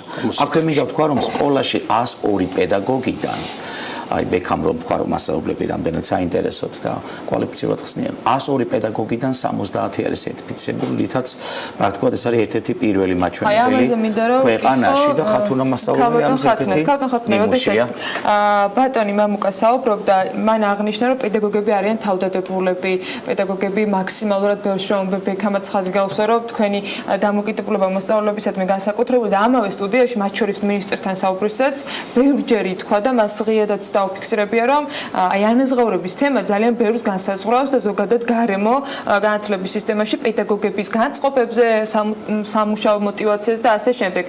თქვენთან, თქვენთვის, თქვენი კოლექტივისათვის რა განაპირობებს ასეთი მოტივაციით მუშაობას? დარწმუნებული რომ ამ განსხვავებული ანაზღაურების სისტემა ან რაღაცა სხვა განსაკუთრებული თქვა გარემო პედაგოგებისათვის ვერ შეიქმნება, იმიტომ რომ საჯარო სკოლა არის. არა, მოგესალმებით. ერთ-ერთი ჩვეულებრივი სკოლა ვართ, არანაირი განსაკუთრებული ანაზღაურება არ გვაქვს და არ მუშაობთ ანაზღაურებისთვის, მოდი ესე ვთქვათ, ამ შემთხვევაში. და ესე ვთქვათ, ეს მოტივაცია მოსწავლეებში და მასწავლებლებში ალბათ ტრადიცია უკვე, იმიტომ რომ ეს მოდის უკვე საკმაოდ დიდი ხანი, რაც დავიწყეთ საატესტატო გამოცდებით. და ისე გამოდის, რომ ეს თაობები ერთმანეთს, ესე ვთქვათ, ეჯიბრებიან, რომელი უფრო მეტ წარმატებას მიაღწევს. ანუ ამათი მოტივაციაც ერთ-ერთი ის იყო, რომ უნდა ეჯობა წინა გამოშვების, ესე ვთქვათ, საატესტატო გამოცდებისათვის. ხო, ცოტა მეტი გამოვიდათ, მაგრამ საკმაოდ ესე ვთქვათ, თავდაჯერებულები იყვნენ და რო გითხრათ სიმართლე ველოდი, იმიტომ რომ ამ წლების განმავლობაში ეს დაგროვილი გამოცდილება საშუალებას გვაძლევს უკვე კონკრეტულ საკითხებზე გავამახვილოთ ყურადღება და რა მიზნობრივად ვიმეცადინოთ, ანუ არა ყველაფერი მოვიცვათ სიტყვაზე, არამედ კონკრეტულზე. ასევე ის რომ ესე ვთქვათ, ეს ბავშვები არიან ძალიან შრომის მოყვარეები, ისე როგორც მასწავლებლები, ამასაც ჩავიტყვი, ანუ შრომობთ, რასაც ქვია, ჩვენ დროს არ ხარჯავთ უქმად, შესაბამისად ცოტა ესე დამატებითი მეცადინეობების გვაქვს, რომ დამატებითი რას გულისხმობ, რომ ჩვეულებრივ საგაკვეთილო საათთან შედარებით უფრო მეტ დროს ვუთმობთ იმ საგნებს, რომელსაც ვსწავლობთ ოღონდ სკოლის ფარგლებში. და რაც შეეხება მომზადებას, მე ჩემ საგანზე შეგიძლია პირადად გითხრათ, რომ ამ ბავშვების უმრავლესობა გეოგრაფიას აბარებს იმ ესე ვთქვათ, ცოდნით, რასაც იღებს სასწავლებლები სკოლაში. ამას თავად თქვენი საატესტატო შედეგი არის არ ნამდვილად მოსწავლეებს და საამაყო. თქვენი ყავთ პირველი საქართველოში გეოგრაფიის მასწავლებლებს შორის ამ საატესტატო შედეგებით. ესეც ძალიან ხშირად ყოფილა დისკუსიის საგანი, რამდენად გამოხატავს პედაგოგების კვალიფიკაციას ის საატესტატო გამოცდები, ბევრმა დაიწუნა, ბევრი კრიტიკა იყო და ბევრნაირი შეფასება მოვისმინეთ. რამდენად განსაზღვრავს აი ეს შედეგები და ეს საატესტატო გამოცდები რეალურად პედაგოგების კვალიფიკაციას. თქვენი მოსაზრება ორივეს აქვს, ანუ დადებითი მხარეც აქვს და უარყოფითიც. თუმცა მე ბევრი კვალიფიციური პედაგოგი ვიცი, რომელსაც არ აქვს საატესტატო გამოცდები ჩაბარებული, მაგრამ ვერ იტყვით, რომ ის არაპროფესიონალი, ან ესე ვთქვათ, ჩემზე შეიძლება უკეთესადაც კი ასწავლოს. ამ ეს არ არის გადამწყვეტი.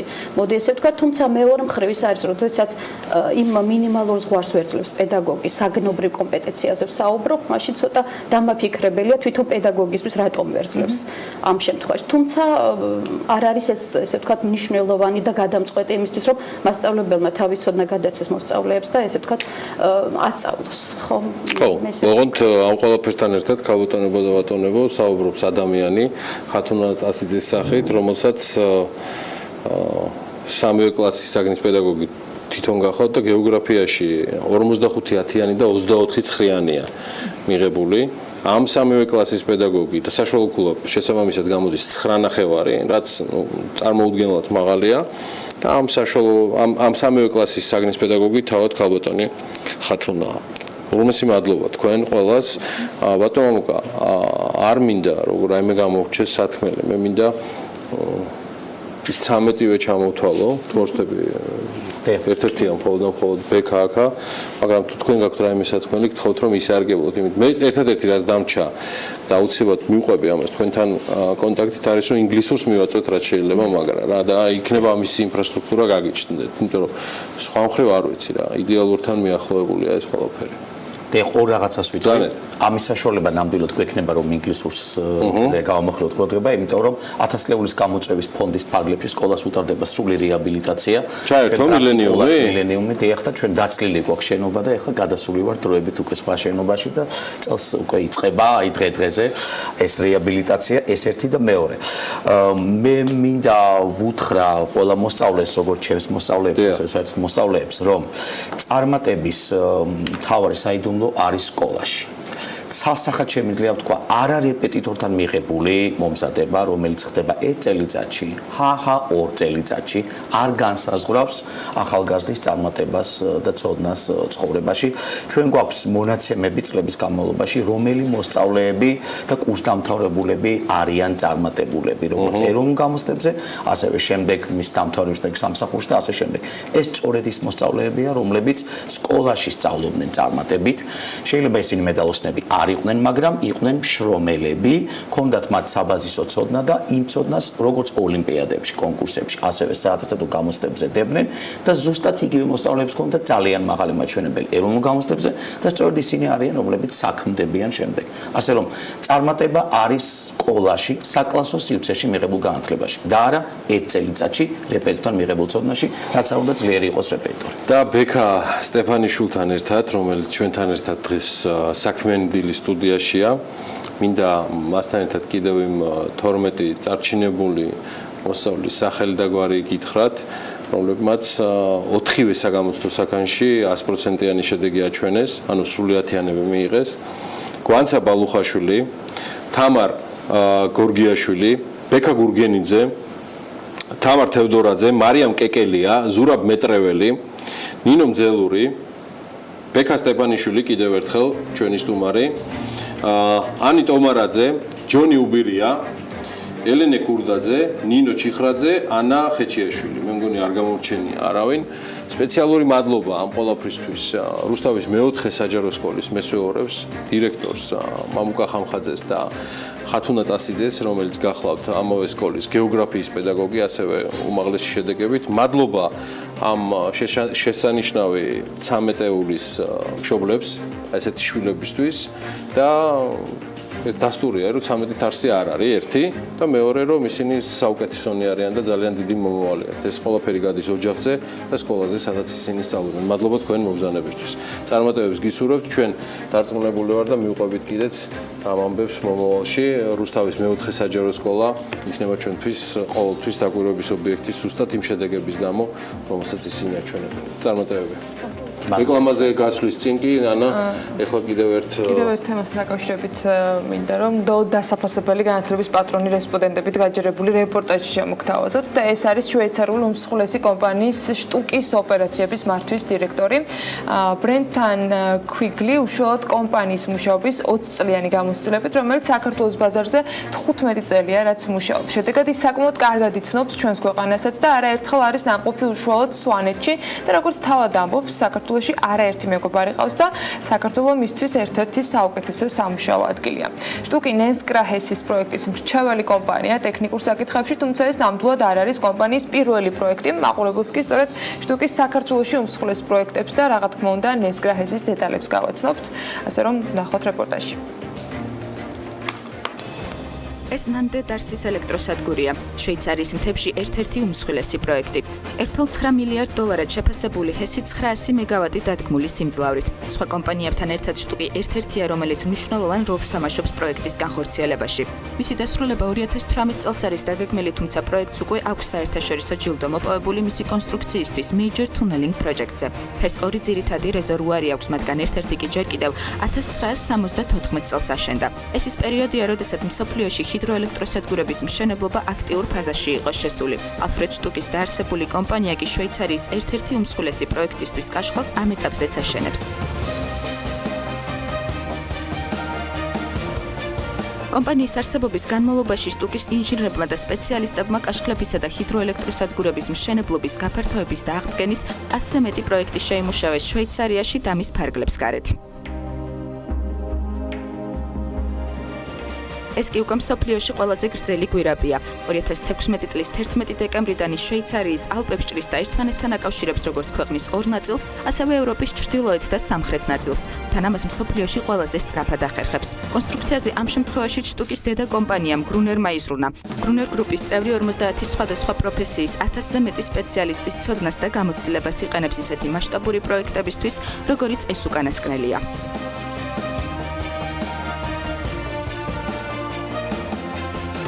შედეგად შვეიცარიასა და მის ფარგლებს გარეთ დღეს შტუკის 150 მეტრზე მაღალი კაშხლები მსოფლიოს 20-ზე მეტ ქვეყანაშია განთავსებული. შედეგად კი შვეიცარიასა და მის ფარგლებს გარეთ დღეს შტუკის 150 მეტრზე მაღალი კაშხლები მსოფლიოს 20-ზე მეტ ქვეყანაშია განთავსებული. არსებული კაშხლების გაფართოების და სიმაღლის გაზრდის პროექტები ახალი ნაგებობების მშენებლობისთვის დღეს ერთ-ერთი ალტერნატივაა. არსებული ნაგებობების რეაბილიტაცია და გაფართოება მის მშენებლობაზე არანაკლებ მარტივია თუ არა მეტად რთულიც.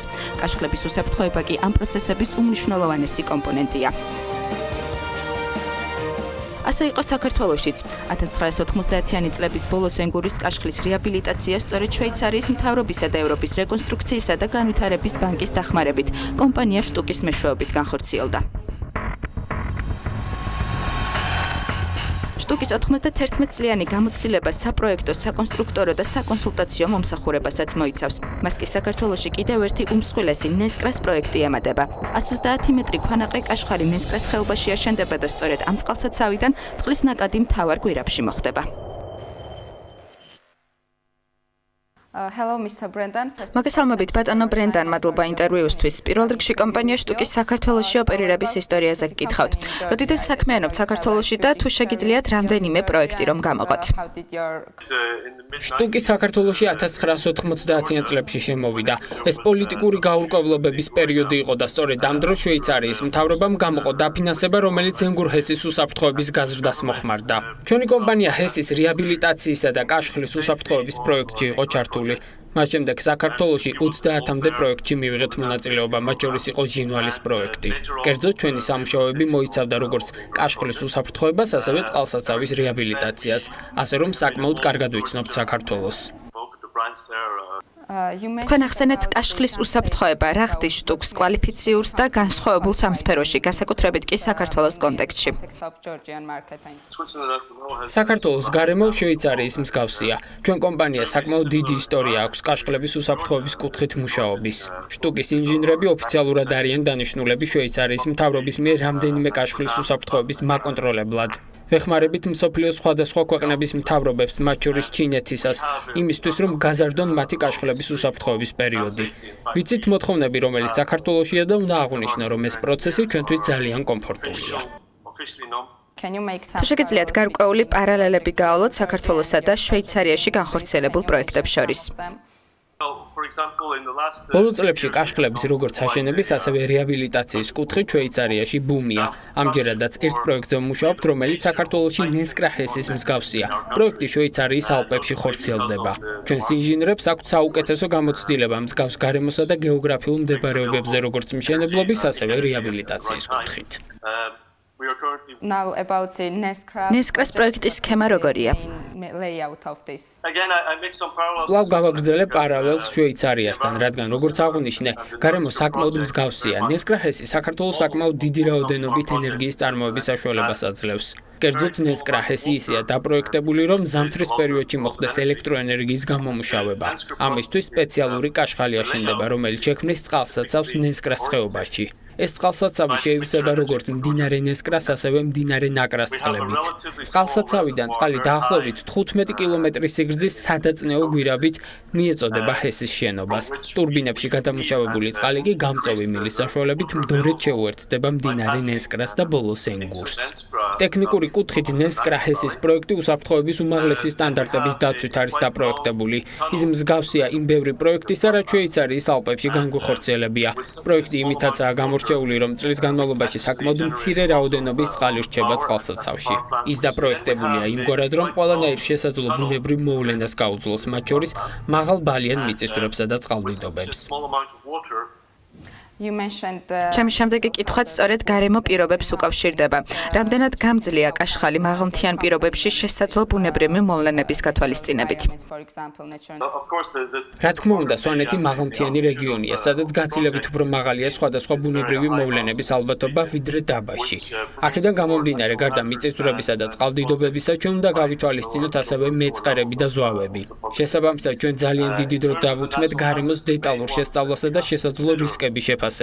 შემდგომ კი ექსპერტთა საერთაშორისო ჯგუფის ჩართულობით ჰიდროენერგეტიკისა და კაშხლების უსაფრთხოებაში პროექტში შევიტანეთ ისეთი ცვლილებები, რომელიც საშუალებას მოგცემს თავი ავარიდოთ თეორიულ საფრთხესაც კი. მინდა ხაზი გაუსვა იმას, რომ მაღალმთიან რეგიონებში მშენებლობისას ბუნებრივი მოვლენების გათვალისწინება და შესაბამისი უსაფრთხოების დაცვა უმთავრესი პრიორიტეტია.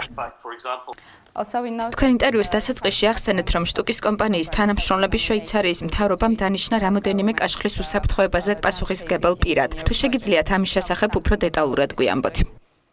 შვეიცარიაში საკმაოდ მკაცრი კანონია კაშხლების უსაფრთხოების კუთხით. მთავრობა ირჩევს კონკრეტულ პირებს, ვინც პასუხისმგებლები არიან თითოეული კაშხლის უსაფრთხოებაზე. ჩვენი სისტემის დანერგვა არაერთი ქვეყნის მთავრობამ გთხოვა. სხვა ქვეყნებშიც არის სამართლებრივი ჭარჭო კაშხლების უსაფრთხოებაზე, მაგალითად ჩინეთში 3000-მდე დიდი ზომის კაშხალია, ასე რომ ეს ნაწილი მთელ მსოფლიოში მნიშვნელოვანია. ჩვენი კომპანიის 5 თანამშრომელი ოფიციალურად არის დანიშნული მთავრობის მიერ კაშხლის უსაფრთხოებაზე პასუხისმგებელ ინჟინრებს შორის. დიდი მადლობა ინტერვიუსთვის, წარმატებებს გისურვებთ.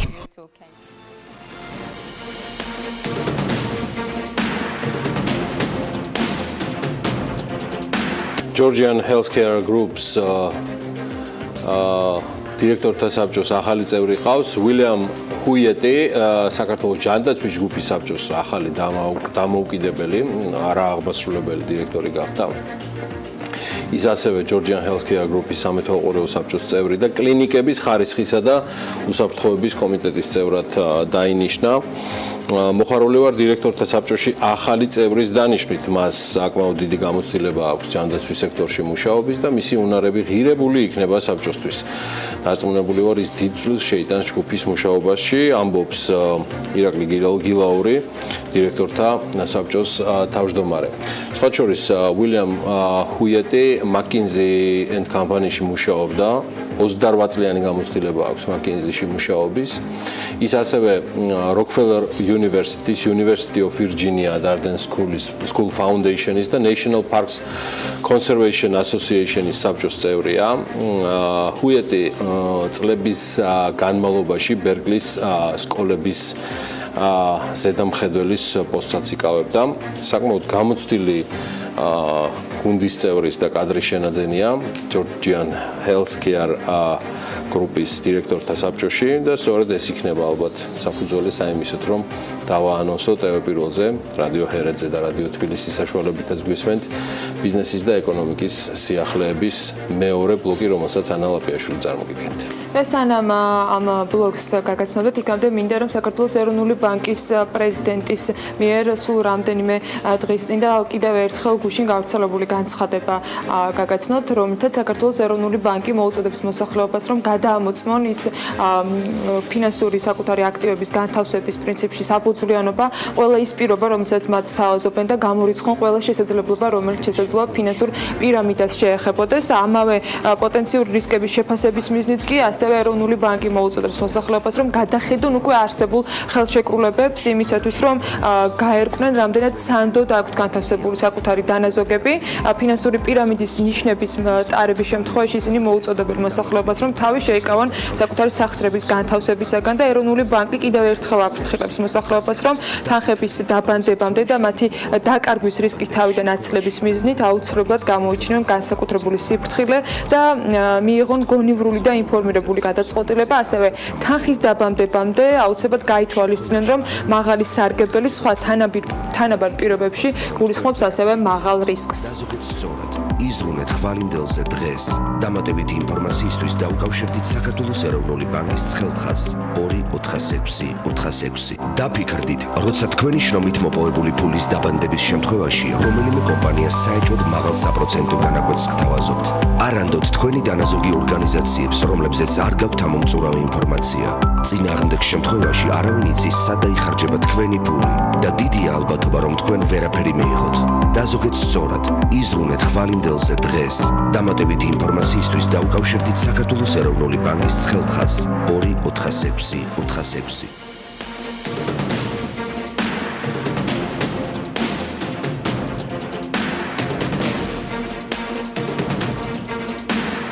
მინისტრი დიმიტრი გუმსიშვილი კონსტიტუციის 94 მუხლს ბიზნესისათვის სტაბილურობის გარანტიას უწოდებს, თუმცა მიუხედავად ამისა, მან მაინც გარდამავალდებულებაში გადაინაცვლა. გუმსიშვილი ჩვენთან საუბრისას ამ გადაწყვეტილების ერთ-ერთ მიზეზად კი იმას ასახელებს, რომ მთავარ დოკუმენტში მსგავსი ჩანაწერი სხვა ქვეყნებს არ აქვთ.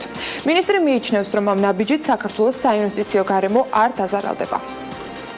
94 მუხლი თავისი შინაარსით ერთი მხრივ არის სტაბილურობის გარანტი ბიზნესისათვის, მაგრამ მეორე მხრივ თვითონ მუხლის ფორმულირება იმდაგვარად იყო, რომ საბოლოო ჯამში ამ სტაბილურობას განსაზღვრავდა ორგანული კანონი და ორგანულ კანონში კიდევ ცვლილება რეალურად იცით როგორც შედის.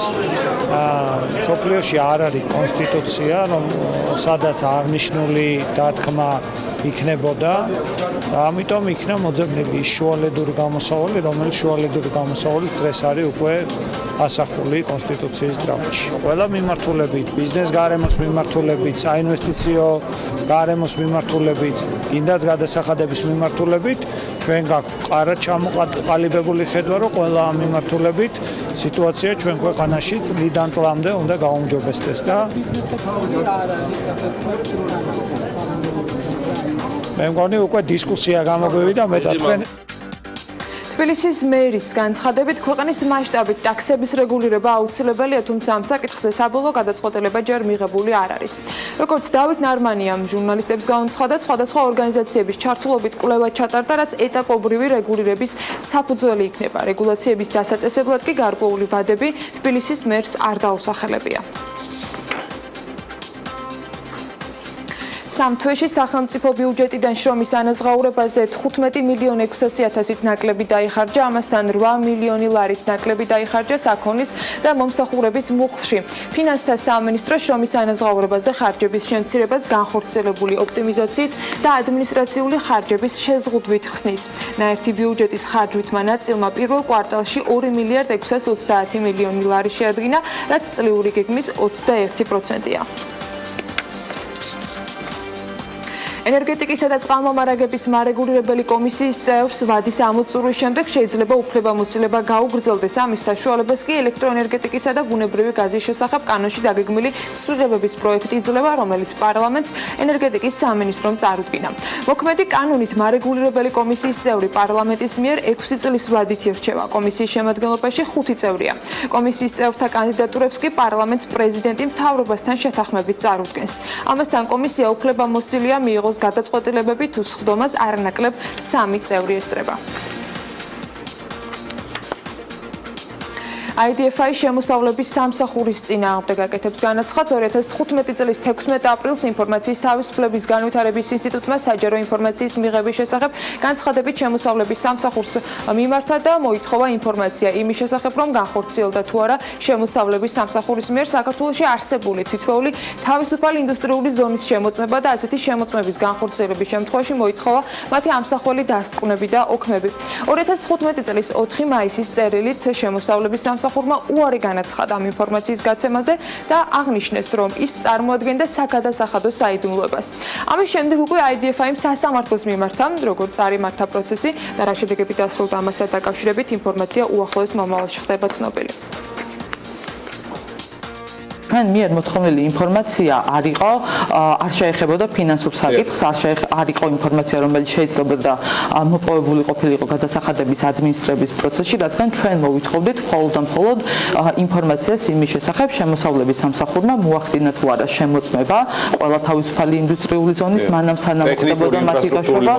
კი ბატონო, ეს არის ტექნიკური სხვადასხვა ტექნიკურ სტანდარტებს რამდენად აკმაყოფილებდა ეს ზონა. ეს შეიძლება იყოს მაგალითად ღობის სიგრძე და სიგანე კონკრეტული სანიშნე ნიშნების განთავსება, როგორ უნდა მოხდეს ღობეზე, მიდის თუ არა თავისუფალი ინდუსტრიულ ზონამდე რაღაც კონკრეტული გზა და ასე შემდეგ. ანუ ძალიან ტექნიკური დეტალები არის და ამ ინფორმაციის მოპოვება შემოსავლების სამსახურის მიერ არ ხდება ადმინისტრების გადასახადების ადმინისტრების პროცესში. ჩვენი გამოცდილებიდან გამომდინარე, სავარაუდოდ შემოსავლების სამსახური ინფორმაციას ამ ეტაპზე ჯერ კიდევ არ მოგვაწვდის და გაასაჩივრებს სააპელაციო სასამართლოს გადაწყვეტილებას უზენაესი წესით.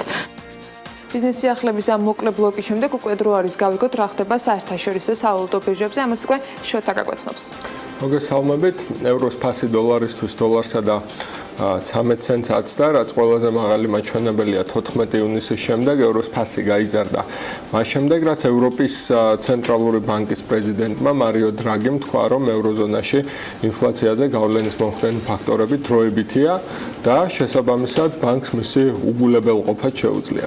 დრაგის თქმით, ევროპის ცენტრალური ბანკი ხედავს ზრდის ტრენდს, მაგრამ მაინც საჭიროა გარკვეული ხარისხის სტიმულირება ევროზონაში. ამ გამოსვლისთანავე ევროს ფასმა იმატა, თუმცა თავის მხრივ დოლარიც გაძლიერდა, მაგალითად იენის მიმართ, გუშინ დოლარი 111.9 იენზე იაფეგერდა, დღეს კი მისი ფასი 112 იენს აჭარბებს. ინვესტორები ჯენეტ იელენის გამოსვლას ელოდნენ იმის შესამოწმებლად, რამდენად პოზიტიურ განწყობას ინარჩუნებს ფედერალური სარეზერვო ბანკი თავის ხედვაში, ანუ მოესწრება თუ არა წელს მონეტარული პოლიტიკის კიდევ ცოტათი გამკაცრება. მიუხედავად ამერიკის ეკონომიკის შესახებ სუსტი ანგარიშებისა, რომელიც ბოლო 3 კვირის განმავლობაში მომრავლდა, რეფინანსირების განაკვეთის გაზრდა ვალუტას გაამყარებდა, თუმცა იენისგან განსხვავებით დოლარის მიმართ გაძვირდა გირვანქა სტერლინგი და ბრიტანული ვალუტის 1 ერთეულის ფასი უკვე თითქმის დოლარსა და 28 ცენტს აღწევს. გაძვირება გამოიწვია ერთმა საინტერესო ამბავმა სამშაბათს დილით ინგლისის ეროვნულმა ბანკმა კომერციულ ბანკებს განუცხადა, რომ მათ უნდა გვერდზე გადადონ გარკვეული კაპიტალი, რათა გაანეიტრალონ პოტენციური დანაკარგების რისკი, რომელიც ბრეგზიტის შემდეგ ფინანსურ შეფერხებას მოყვება და გამოწვეული იქნება იმით, რომ საომხმარებლო სესხების რაოდენობა გაიზრდება, ანუ ხალხი რო გაღარიბდება, მეტი ფულის სესხებას დაიწყებს. ბიტკოინის და ეთერიუმის ფასები დაბლამოდის, რაც გამოწვეულია ინვესტორების სურვილით. გამოიტანონ მოგება ბოლოდროინდელი ფასების ზრდის შემდეგ და კრიპტოვალუტებს ყიდიან. ბიტკოინი 2375 დოლარზეა დაახლოებით, ხოლო ეთერიუმი 230 დოლარზე ქვევითაც დაეშვა. გაიაფება არ შეგაშინოთ, ინვესტორები მიეტანებიან იაფ კრიპტოვალუტებს და როგორც კი მსხვილი, ეგრეთ წოდებული გრძელი პოზიციები გაიხსნება, ტრენდი აუცილებლად შემოbrunდება. და მას შემდეგ რაც კრიპტოვალუტებთან დაკავშირებით ამ პროცესის ამბავი იყო კიდე კრიპტოვალუტებზე, ეთერიუმზე გამახსენდა. მას შემდეგ რაც პუტინს ჩამოართვა ხელი ვიტალიკ ბუტერინმა და ძალიან იმატა ეთერიუმის ფასმა, ბევრი კიდე სხვა მიზეზის გამო, რამდენიმე დღის წინ გავრცელდა ინფორმაცია, თითქოს ის დაიღუპა კანადაში ავტოავარიაში. და ამან რაღაც საოცარი პანიკა გამოიწვია და მას მოუწია მე ინსტაგრამ, უკაცრავად ტვიტერში სელფის გადაღება და ხელში დაიკავა ბოლო ჰეშკოდი ბლოკჩეინის, სადაც ამ წუთში როგორ იმას დასტურად იმისა, რომ ცოცხალი ცვარო და ეთერიუმის საქმეც კარგად არის. საოცარი ისეთი ადამიანია, ძალიან ახალგაზრდა არის და ძალიან პერსპექტიული კრიპტოვალუტის შემოქმედია. ბოდიშიანა რომ ჩაგაშეგაწყვეტინა, უბრალოდ გამახსენდა ვიტალიკის სახე. მაგარი ის ქონდა რა. რეალობაში არ ვინახავს, მაგრამ ცნობილი ამერიკული ფილმებისათვის გადაცემლებისთვის კარგი მაგალითია სიახლის შესატანად. ხო, ახლა ამ კრიპტოვალუტებზე ყველაფერი რომ მოქმედებს, დაწყებული ერთ-ერთი მილიარდერი ამერიკელი არ მახსოვს გვარი სახელი და გვარი გამოვიდა და პირდაპირ თქვა, რომ ბიტკოინი არის ბაბლ, ანუ საფნის ბუშტი და ის ადრე თუ გვიან გაწყდებაო და ლაწან ეგრევე წამოვიდა. ყველაფერი ქვევით. ეს ასე არ არის, აუცილებლად შემოტრიალდება ყველა კრიპტოვალუტა ვეთანხმები შორის. რამდენად იმოქმედებს გავსი განცხადებები, სხვათა შორის კიდევ ერთ ფულზე უნდა ვისაუბრო, მწვანე პლასტიკურ მონეტებზე. ახალი ვალუტა ამსტერდამში შემოიტანეს, რომელიც თვად ვალუტა არ არის, მაგრამ კარგი წამოწყებაა, გარემოს დამცველები მას ალბათ გაიზიარებენ. მთელ მსოფლიოში დიდი რაოდენობით პლასტიკატია მიმობნეული და ნაცვლად მათი რეციკლირებისა ყოველწლიურად დაახლოებით 5-დან 14 მილიონამდე პლასტიკატი იძირება ზღვის ფსკერზე.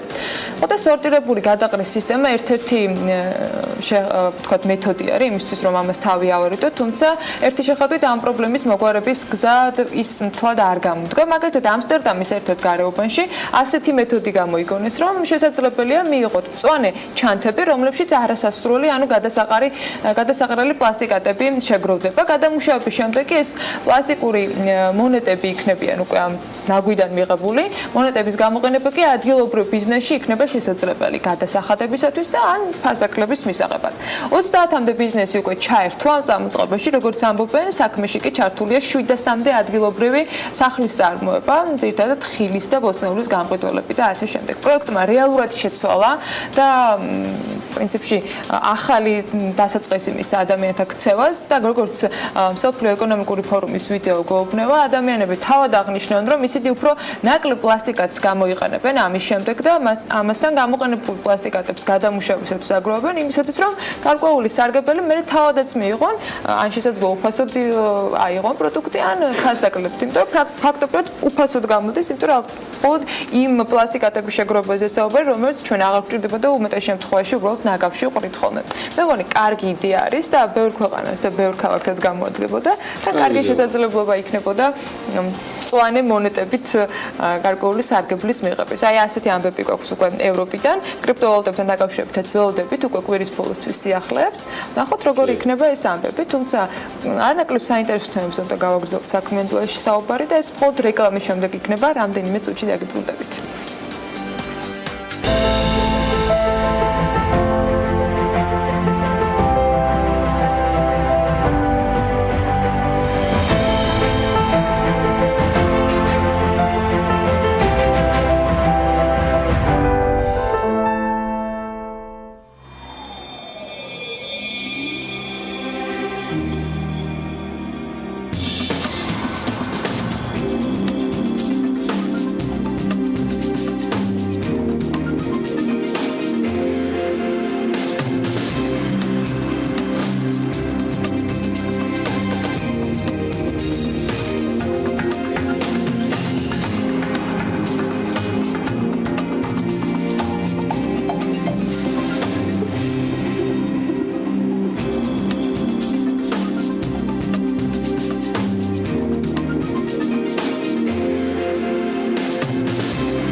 რეკლამის შემდეგ დავბრუნდით პირდაპირ ეთერში საქმიანი დილით. ერთგვარ ტრადიციას ჩაუყარეთ მგონი ამასობაში საფუძველი სპორტის, ეკონომიკა და ზაზა აბაშიძე სატელევიზიო ფორმატითაც უახლოვდებიან ერთმანეთს. რაგბის შემდეგ დღეს ფეხბურთის თემას უბრუნდებით. ლოკომოტივის მიერ მომზადებულ ბრენდულ კლიპზე ვისაუბრებთ, თუმცა კლიპის პიარზე და ახალ სტრატეგიაზე სანამ გადავალთ, იქამდე ზაზას უთმობ ეთერს, რომელმაც საინტერესო მასალა მოგვიბზადა ზაზა დილა მშვიდობის. დილა მშვიდობისა დღესაც ტრადიციულად ფეხბურთზე გავამახვილებთ ყურადღებას რაგბის შემდეგ დავუბრუნდით ამ თემასთან. მოვიხილოთ საქართველოში ქართველი ფეხბურთელების ღირებულებას და რამდენი ასევე მათი ჯამური, ასევე ფასი სატრანსფერო ბაზარზე მასალში დავიწყოთ ამერიკის შეერთებულ შტატებში ფეხბურთის სათამაშოდ ევროპელი ფეხბურთელები ძირითადად კარიერის ვიწურს მიდიან, თუმცა ვაკო ყაზაიშვილის შემთხვევაში საქმე საპირისპირო შემთხვევასთან გვაქვს. საქართველოს ნაკრების ერთ-ერთი ლიდერი მომავალი წლიდან სან ხოსეს ღირსებას დაიცავს.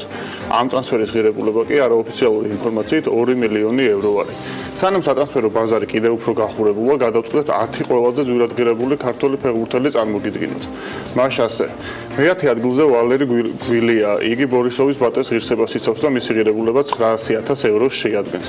მეცხრე და მერვე პოზიციაზე 1 მილიონ ევროთ შეფასებული საქართველოს ნაკრების კაპიტანი ჯაბა კანკავა და ახალგაზრდა ფორვარდი გიორგი ქვილითაია არიან. მეშვიდე პოზიციას გიორგი ლორია იკავებს, რომლის საბაზრო ღირებულება 1,2 მილიონ ევრომდე დაიკლო. მისგან განსხვავებით კიდევ ერთი ქართველი მეკარის გიორგი მაკარიძის ფასმა მნიშვნელოვნად მოიმატა და დღეისთვის 1,5 მილიონ ევროს შეადგენს, რითიც ჩამონათვალში მე-6 ადგილზე იმყოფება. შეგახსენებთ, რომ აკარიძე პორტუგალიის ჩემპიონატში გამოდის და ბოლო დროს პრესამ მისი სახელი ამ ქვეყნის ერთ-ერთ ყველაზე ტიტულოვან გუნდს ლისაბონის ბენფიკას დაუკავშირა. ეს ტრანსფერი თუ შედგა ერთ-ერთი ყველაზე მნიშვნელოვანი ტრანსფერი იქნება ბოლო წლების ისტორიაში. ხუთეულს კი თორნიკე ოქრიაშვილი ხსნის, რომლის საბაზრო ფასიც 1.6 მილიონ ევროს შეადგენს და შაშენდელთან შედარებით მისი ღირებულება 300,000 ევროთი არის შემცირებული, რაც ძირითადად ტრამვებით არის გამოწვეული. შემდეგი გურამ კაშია, ჰოლანდიური ვიტესის კაპიტანი 2.5 მილიონ ევროთ დაფასდა. მესამე ადგილზე 24 წლის ჯანო ანანიძეა, რომელიც წელს რუსეთის ჩემპიონი გახდა, მისი ფასი 3 მილიონ ევრომდე მერყეობს ბაზარზე. ექსპერტების მიერ ანალოგიურ ფასად არის შეფასებული ჩემს მიერ ნახსენები ვაკო ყაზაიშვილი, გასულ წელთან შედარებით მისი ღირებულება 9 მილიონი ევროთი არის შემცირებული და დღეისთვის 3 მილიონ ევროს შეადგენს. საპატიო პირველ ადგილზე კი სოლომონ კვირკველია, საქართველოს ნაკრების 25 წლის მცველი სატრანსფერო ღირებულება 3.5 მილიონ ევროს შეადგენს. კვირკველიას პიკი ამ მხრივ 2016 წელს იყო, როდესაც მისი ფასი 5 მილიონ ევროს აჭარბებდა. დასასრულს კი ერთი საინტერესო პარალელი, ჩემს მიერ ჩამოთვლილი 10 ყველაზე ძვირად ღირებული ქართველი ფეხბურთელის საერთო ღირებულება 17.7 მილიონ ევროს შეადგენს, რაც დაახლოებით 20 მილიონი ევროთი ნაკლებია სომხეთის ნაკრებისა და მანჩესტერ იუნაიტედის ფეხბურთელის ჰენრიკ მკითხარიანის ღირებულებაზე. დავსვენები ამ მხრივ თქვენთვის მოგვიგონია კვალვინდებურად. ჩვენი შეგვიძლია სხვა ცნობილი კლუბებიდან რომელიმე ფეხბურთელის ანაზღაურების შესახებ არ მოიტანა ინფორმაცია, თუმცა თავიდან მილიონებზე რო იწყება ხოლმე ლაბარაკი, ეს წელში უნდა გაიმართო და მე ბოლოს ისეთ პარალელებს აკეთებ. ბოლოს უნდა შემცირდა, ხო, რაღაც ეგრე გამო. ამ ყოველთვის ფონზე ჩვენ ვაპირებთ, რომ ვისაუბროთ ფეხბურთის განვითარებაზე, ასევე გაურკვევლობაში მყოფი სფეროსათვის დაფინანსების მომატებაზე და ასე შემდეგ და ბრენდინგზე, რომელიც უკავშირდება ფეხბურთს. ზაზა აბაშიძე დღეს კოკა გოგოხიას პროდიუსერს და მაკო მეტრელოს საფეხბურთო კლუბ ლოკომოტივის მარკეტინგის უფროს უმასპინძლებს. ამ შეკრების მიზეზი კი ის ახალი კლიპი გახდა, რომელიც ლოკომოტივის ბრენდინგისათვის შეიქმნა. ამას მაყურებელი პარალელურად ნახავს.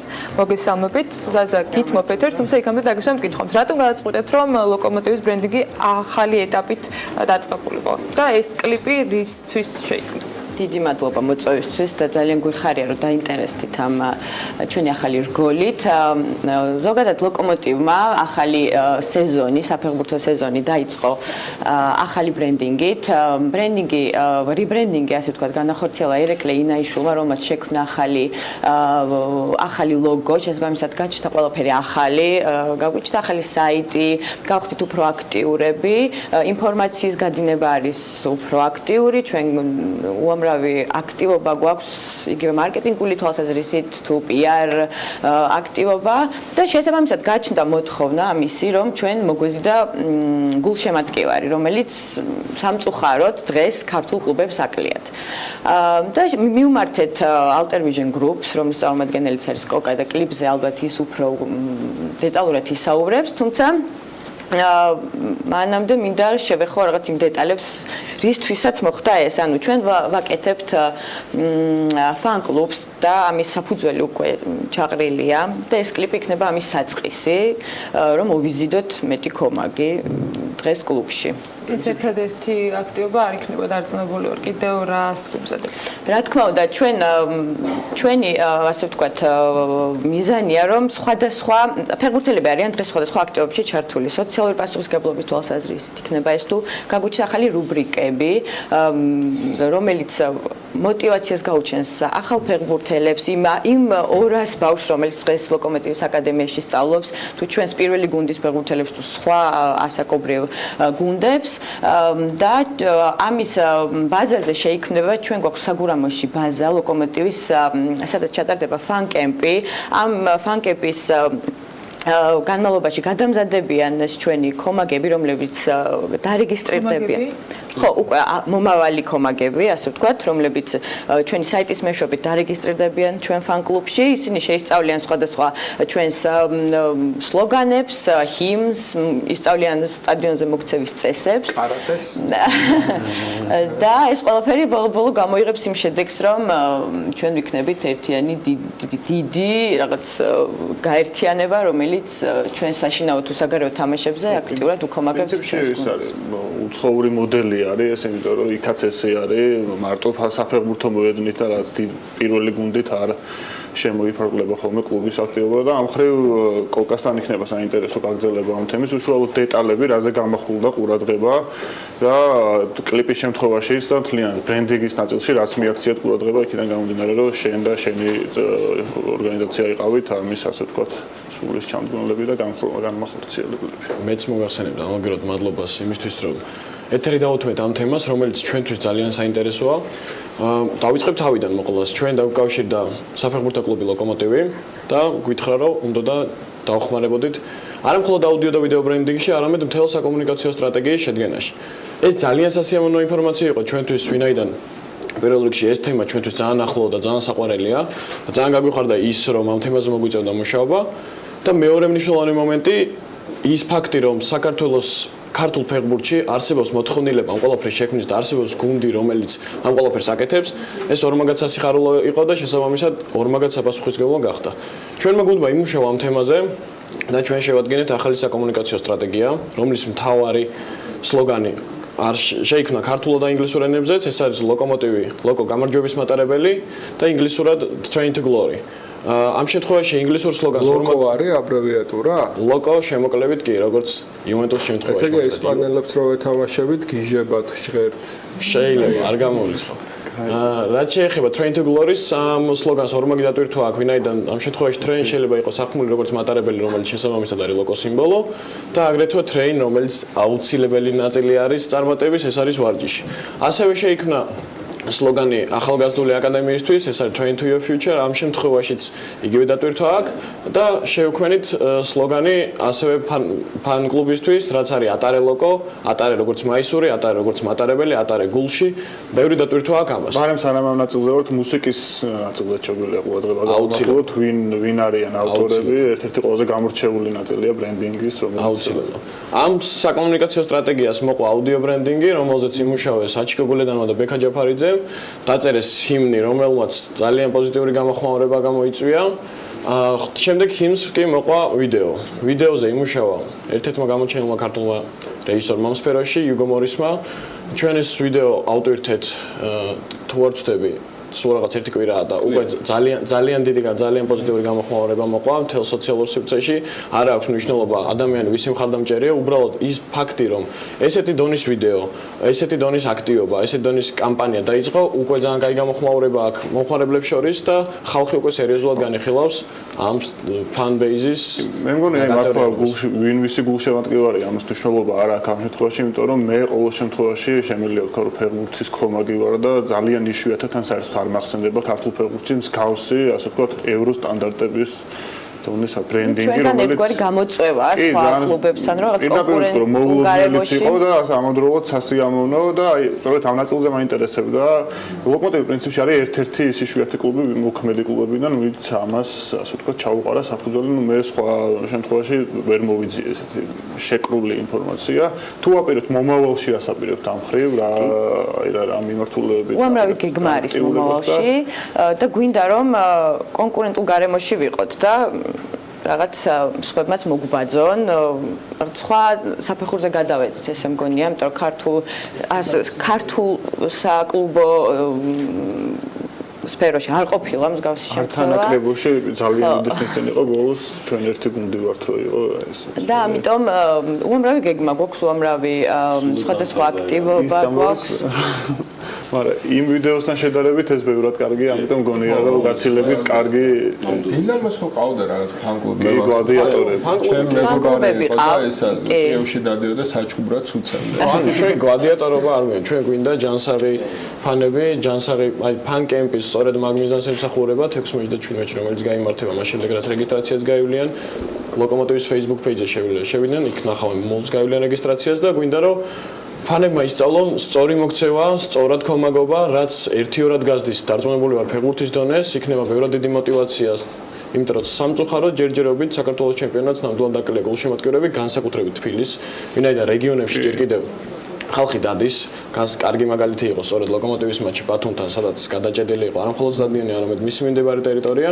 უბრალოდ რთულია ჯერჯერობით დედაქალაქში იმ ემოციური კავშირის დამყარება, ვინაიდან არ არსებობს ეს კავშირი, მაგალითად იმ შემთხვევაში თუ რეგიონებში არსებობს შენი ქალაქიდან წამომავალი გუნდის შემთხვევაში, ეს უფრო რთულია დედაქალაქის შემთხვევაში, ვინაიდან ვერ მიაკუთვნებს საკუთარ თავს რომელიმე იდენტიფიცირების პრობლემა არის. ხო, და ბრენდინგი კიდევ კომერციალიზების ერთი გზაა, რომ საბოლოოს და ბოლოს დავიხსნათ ბიუჯეტი ამ ფეხბურთელებისგან და იყოს ჩვეულებრივი კომერციული დარგი. ერთად დავამატებ, რომ ჩვენ ამისთვის ვაკეთებთ განსაკუთრებულ ფან-ზონას და ამის პირველი ნაბიჯებიც გადავდგით იმ მხრივ, რომ არ არის ჩვეულებრივი რაღაც გარემოვაჭრეების სიარული, არამედ გვაქვს ბარბიქიუ, მაგალითად, რომელიც არ ყოფილა რეალობაში და ამ მხრივ გვინდა რომ რაღაც სიახლე შევიტანოთ, უფრო კომფორტულად იგრძნოს იქ მოსულმა ადამიანმა თავი. მარკეტინგული ხრიკია, იმიტომ რომ ბარბიქიუდან სულადაც საჭმელები საქართველოში განსაკუთრებით დიდი ისარგებლებს დარწმუნებული ვარ და სარგებლობს ნამდვილად და ამ მხრივაც უამრავი სიახლე იქნება მათი კომფორტის. კი, ზოგადად ფეხბურთის კომაგიცხარა და ამ თემაზე აქამდეც გიმუშავია. თუ ხედავ აი ამ მხრივ განვითარების სფეროს საქართველოში მარტო ლოკომოტივის არა, რესურსი თუ არსებობს და ზოგადად გონია თუ არა ბრენდინგის განვითარების შემთხვევაში ფეხბურთსა და ის თუნდაც კომაგებს შორის უფრო დაკარგვა მოხდეს ეს კავშირი. ამას იმიტომაც გეკითხები, რომ წინა გადაცემაში რაგბიზე ქონდა ჩვენ ანალოგიური გადაცემა, სადაც პრინციპში იმ დასკვნამდე მივედით, რომ ბრენდინგისა და სპორტული წარმატებას პარალელურად მიდიოდა და ერთმანეთთან პირდაპირ კავშირში იყო. ამ შემთხვევაში რა პროგნოზი შეგიძლია გააკეთო და რა შემოსწრება. მოკლედ მოვყვები თავიდან. მიუხედავად იმისა, რომ ფეხბურთის დიდი გულშემატკივარი ვარ, ამ პროექტზე მუშაობამდე კარგად არ ვიცნობდი ქართულ ფეხბურთს. ვინაიდან მქონდა ის სტერეოტიპული წარმოდგენა, რაც მასაში არსებობს, რომ პირობითად ქართული ფეხბურთის დონე არ არის შესაბამისი, არაფერი არ ეშველება, ასე შემდეგ. თუმცა მას შემდეგ რაც აქტიურად ჩავერთე, აღმოაჩინე ბევრი საინტერესო რამ. პირველ რიგში ის, რომ ეროვნული ლიგას ისევე როგორც ლოკომოტივი ეროვნულ ლიგამაც განიცადა რებრენდინგი და საკმაოდ სწორი მიმართულებით ვითარდება. თუნდაც ის ფაქტი, რომ ყველა თამაშის ტრანსლაცია მიმდინარეობს YouTube-ზე, ნებისმიერ მომენტში თქვენ შეგიძლიათ შეხვიდეთ ეროვნული ლიგის გვერდზე და ეს ყველაფერი ნახოთ, ეს უკვე დიდი პლუსი აღმოჩნდა ჩემთვის როგორც გულშემატკივრისთვის. აღმოჩნდა, რომ მე შემიძლია ამ თამაშებს საკმაოდ კარგი ხარისხით უყურო ნებისმიერ მოცემულ მომენტში. გარდა ამისა, რაც ყველაზე მნიშვნელოვანია, რაც აღმოაჩინე ზუსტად აი ამ ყურების დროს, YouTube-ის არსებობს მაჩვენებლის რიცხვი, ანუ რამდენმა ადამიანმა უყურა. საშუალოდ მინიმუმ 5000 ადამიანი უყურებს ამ თამაშებს, ხოლო რაც შეეხება ცენტრალურ მატჩებს, დაკვირვებულია, რომ საკმაოდ პოპულარული არის ლოკომოტივის მატჩები, მაგალითად ქუთაისის ტორპედოს თამაში თუ არ ვწდები 12000 ადამიანმა ნახა, რაც იმას ნიშნავს, რომ არსებობს მზარდი ინტერესი. ეს მზარდი ინტერესი გამოიწვია სწორედ რებრენდინგმა ეროვნული ლიგის. რაც იმას ნიშნავს, რომ აუცილებლად მას შემდეგ რაც თუნდაც ლოკომოტივი ან თუნდაც ეროვნული ლიგა გარდაიქმნება სწორ პროდუქტად და ექნება სწორედ ის კომუნიკაცია, რაც პროდუქტს უნდა კონდეს მომხმარებელთან, წარმატება გარდაუვალია. პრინციპში ერთადერთი თავარი საკითხი ხოლმე შოთებას თუ ადრე ჩვენს ვისაუბრეთ ამ თემაზე. საქართველოს ბაზარი იმდენად მოკლე პატარა არის, რომ ანუ შეიძლება ექსპერტები ამას ასახელებენ შესაძლო წინაღობა და ანუ განვითარების თავარ საფრთხეთ. ანუ ამის გამო ვერ ხდება კომერციალიზაცია. ამ შემთხვევაში როგორ უყურებს ამას ლოკომოტივი, რამდენად აქვს საქართველოს ბაზარს იმის რესურსი, რომ თუნდაც აი ნახევრად თვითყოფადი მაინც გახადოს კლუბი და კომერციის კუთხით მნიშვნელოვანი ნაბიჯები გაიგოს. მე მგონი ან ბაზრის მოცულობა თუ ფულში გავზომავთ რა. თავარია რაოდენობას მიაღწევს და ფულს წამოიღებს რეკლამით. ეგ სისტემა ეგრე იმუშავებს, მაგრამ ანუ თუ ფან ნიუთების გაყიდვით არიზავს, მაგრამ ცოტა გზელვადიან პერსპექტივამ პირველი ნაბიჯია ეგ რაც თქვენ გააკეთეთ. ამდენამეს უნდა იყოს ეს საწყალი რეკლამა, რომელიც აი ამ ხელა ზუსტად ტელევიზიებს არ ყოფილა. ხომ არა, აი რაგბის დაფინანსება ახლა შეგვიძლია ვთქვათ, რომ უდიდესი ქართული ბანკი თავის თავზე აქვს ქართული რაგბი აღებული და იმაშობა, ხო? ეკაჩება და ბევრ ფულს აბანდებს ამაში. ფეხბურთიც თუ გახდება ისეთივე პრესტიჟული კი არა, არავის არ უყვარს, ხო, ლუზერებთან თავის ასოცირება არც ერთ კომერციულ ასე ვთქვათ, მაღალ დიდ წონოსანს არ უნდა და შესაძლოა. აი მაგალითია ამ შემთხვევაში, რასაც თვითონ დამსახურებაც არის და და ერთად ანუ გულშემატკივრის გარეშე არ ხდება. მართლა სწორი გზით მიდიხართ და ძალიან მაგარია იმას ყველაფერს როგორც ანუ ჩვენ დავსვით შეკითხვა რომ რასაკეთებს ის ადამიანები ვინც აკრიტიკებენ ფეხბურთს რასაკეთებენ ისინი ფეხბურთისთვის. არ თამაშობენ ფეხბურთს. არაფერს ამაშია საქმე და ზუსტად მაგ პრობლემამდე მივედი და ილაპარაკონ ან Facebook-ზე იმას. და როცა ორივე მხარე გააკეთებს ერთმანეთისთვის რაღაცას ეს იქნება ერთობლივი. და ერთის დათქმით მაკო ისე გააკეთებს რაც თქვენი სინერგია გააკეთებს დაგეგმილად გამოკითხვებით და 1000 იმითი რაზეც მეტი რა გაუკეთონ ფულს უხდია ხელფასებში მთელი საქართველო.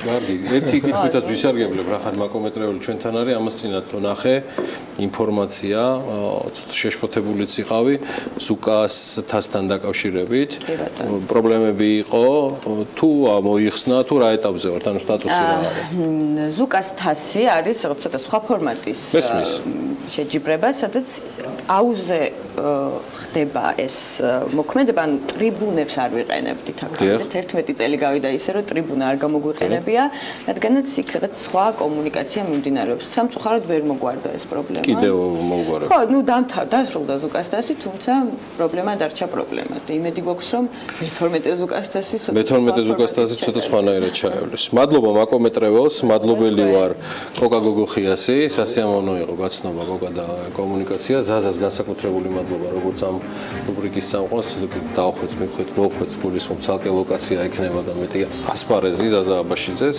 რომელიც ამ თემებს წარუწყება ჩვენ ახლა მოკლე პაუზაზე გავავთ ნახავთ რა იყო მნიშვნელოვანი და საინტერესო 28 ივნისს კიდე ამ ქვეყნის ზევით და ქვევით მსოფლიოში და მთლიანად საქართველოში და ჩვენი მორიგის სტუმარი შემოგვიერთდება სულ მალე თქვენთვის საკმაოდ ნაცნობი თემით სოფელ ნაბეღლავში 20 წლის იუბილე აღინიშნა ერთ-ერთი საკმაოდ წარმატებული კომპანიისა წყალი მარგეპელი და მოდი გავესაუბროთ მის წარმომადგენელს სულ რამდენიმე წუთში 1919 წლის 28 ივნისს დაიდო ვერსალის ხელშეკრულება, რომელმაც ოფიციალურად დაასრულა პირველი მსოფლიო ომი.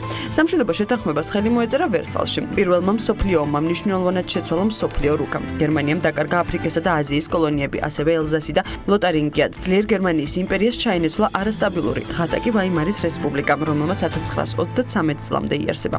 დაიშალა ავსტრია-უნგრეთის იმპერია. წარმოიქმნა დამოუკიდებელი ავსტრიის, უნგრეთისა და ჩეხოსლოვაკიის რესპუბლიკები. დაიშალა ოსმალეთის იმპერიაც.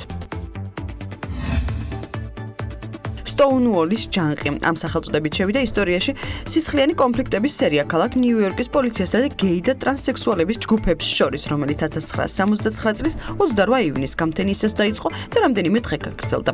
ეს შეტაკება ჰომო და ტრანსსექსუალი ადამიანების მრავალრიცხოვანი ერთობლივი წინააღმდეგობის პირველი შემთხვევა გახლდათ. 28 ივნისს დაწყებულმა მოვლენებმა გამოძახილი ჰპოვა მთელი მსოფლიოს LGBT უფლებების დამცველ მოძრაობებში.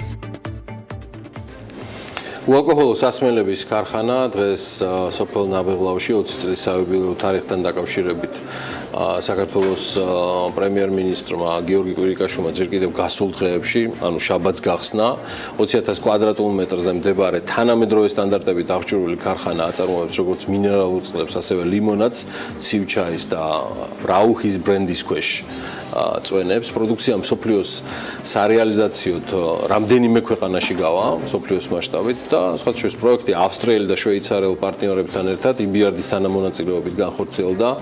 მისი ღირებულება 40 მილიონ ევროს აჭარბებს. თინათინ მახარაძე შეგვეხიდება დღეს ამ თემაში. იგი წყალი მარგებელი სტრატეგიული განვითარების დეპარტამენტის უფროსი გახავთ. თინა, გამარჯობა, დილამშვიდობის, გვიხარია რომ ჩვენთან ერთად ხართ.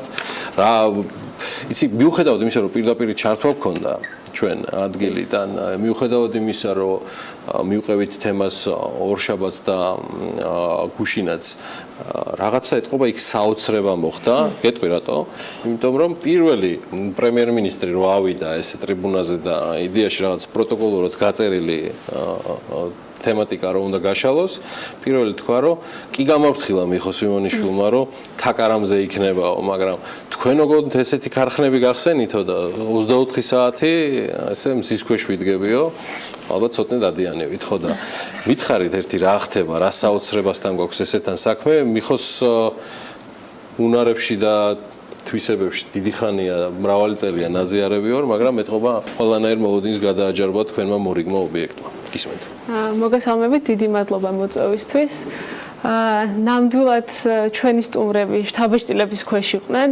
დაახლოებით 400-მდე სტუმარი ყავდა, 150 სტუმარი ყავდა საზღვარგარეთიდან ჩამოსული. ყველას შთაბეჭდილება იყო ზუსტად ისეთი, როგორც ბატონმა პრემიერმა აღნიშნა. ნამდვილად საოცარი სტანდარტის და ხარისხის ქარხანა აშენდა ნაბეღლავში. ეს არის რამოდენიმე წლიანი მუშაობის შედეგი. ჩვენი კომპანია რაუხთან ერთად და შვეიცარელ პარტნიორებთან ერთად დიდი ხანია ამ პროექტისთვის ემზადება. დაახლოებით 5 წლის წინ გავიცანით რაუხი და მას შემდეგ დაიწყო აქტიური მოსამზადებელი პერიოდი ამ ქარხნისთვის. ქარხანა არის უნივერსალური, მრავალპროფილური, რაც ნიშნავს, რომ ნებისმიერი სახის არაალკოჰოლური სასმელის წარმოება არის შესაძლებელი. ეს ქარხანა აკმაყოფილებს მსოფლიოს ყველა სტანდარტს. აქამდე სულ აღნიშნავდით, რომ რეგიონში მსგავსი ქარხანა არ არის. თუმცა, როცა რაუხის წარმომადგენლებმა დაათვალიერეს ქარხანა, გვითხრეს, რომ არათუ თქვენს რეგიონში, არამედ ევროპაში გაგიჭირდებათ ასეთი ხარისხის ქარხნის პოვნა და ეს უკვე მსოფლიოს სტანდარტია და არა მხოლოდ საქართველოსთვის. როგორც თქვენ აღნიშნეთ, აშენდა 20,000 კვადრატულის ახალი შენობა. ეს არის სრულიად ახალი მშენებლობა, ნულიდან დაიგეგმა ყველაფერი. არის აი ფოტოზეც ჩანს და ნახავდით კადრებში, ეს არის ძალიან ლამაზი ხეობა, გუბაზეულის, მდინარე ჩამოდის. ამიტომ ძალიან ვიწრო ადგილი იყო, სადაც შეიძლებოდა ქარხნის აშენება, მოგვიწია ხიდის აშენება და რაღაც გარკვეული გარე ინფრასტრუქტურა მოეწყო მდინარის მეორე ნაპირზე. შენობა არის რამოდენიმე სართულიანი და წარმოება მიმდინარეობს მეორე სართულზე, ამიტომ ძალიან რთული იყო არქიტექტურულად შესასრულებლად და ტექნიკურადაც ძალიან რთული დასაგეგმი იყო. ამიტომ მიმდინარეობდა დიდი ხნის განმავლობაში დაგეგმვა, თუმცა პროექტირებამ დიდი დრო წაიღო. პროექტირებაზე ძალიან დიდი ხანი მუშაობთ, რომ ყველაფერი ზუსტად ისე გაგვეთვალა, ზუსტად ისე დაგვეგეგმა, როგორც საჭირო და როგორც ამას თანამედროვე სტანდარტები მოითხოვს. ეს არის სრულიად ახალი სიტყვა, არა მხოლოდ წარმოების კუთხით და აქ აბსოლუტურად თანამედროვე ტექნოლოგიებია წარმოების ლაბორატორია, ასევე ახალი სტანდარტი არის სამუშაო პირობების მხრივაც, იგივე გასახდელების აშხაპეები მუშებისთვის, კაფეტერია, საოფისე ტერიტორია, ასევე ძალიან მნიშვნელოვანია ის, რომ ხდება განახლებადი ენერგიის გამოყენება, გათბობა გაგრილებისთვის.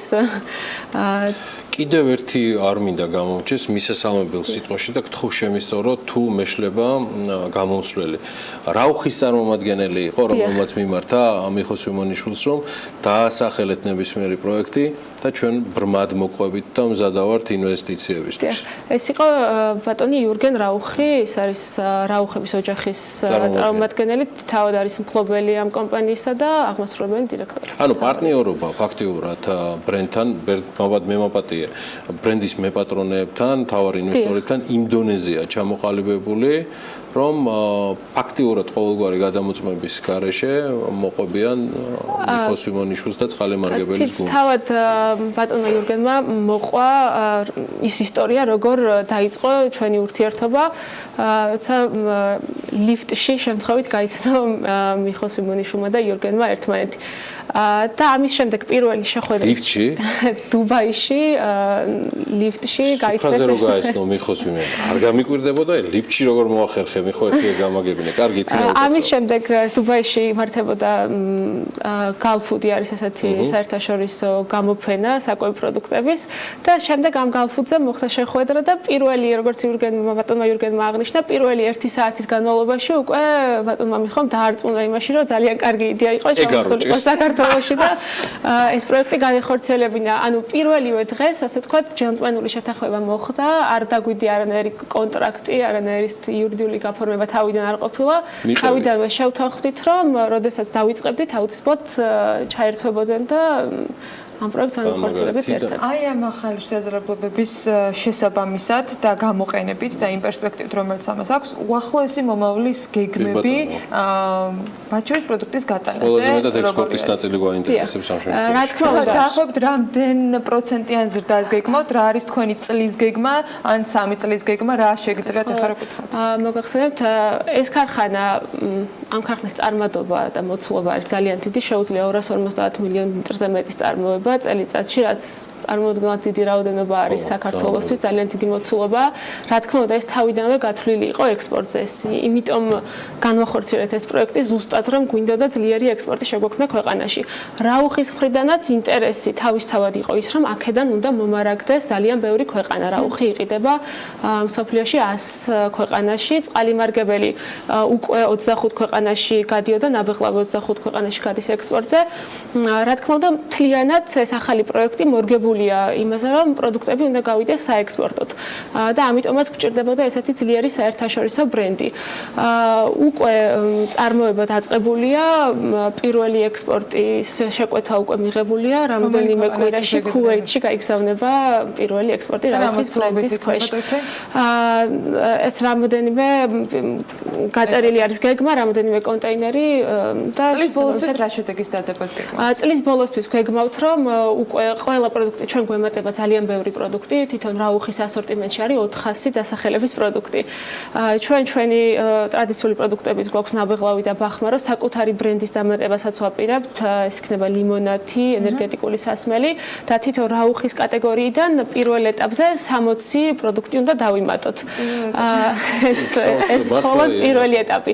და გვეგმავთ, რომ წლის ბოლომდე, სექტემბრიდან უკვე აბსოლუტურად ყველა პროდუქტი გაეშვება და გვინდა, რომ წლის ბოლომდე უკვე მთლიანად ბაზარზე იყოს ჩვენი პორტფელი სრულად წარმოდგენილი. ქართულ ბაზარს ითვალისწინებთ ამ სახალხო პროდუქტზე მათ შორის? რა თქმა უნდა, ქართულ ბაზარსაც და საზღვარგარეთის ბაზრებსაც. ანუ ყველა პროდუქტი გაიყიდება როგორც ადგილობრივად, ასევე თავისთავად გავა ექსპორტზე. ბოლო კითხვას დავსვამ, ქვეყნები არა, კონტინენტები მაინტერესებს, რომელიც თქვენი სამიზნეა. ეს არა გვაქვს შეზღუდვა. შენ დაიცნობ.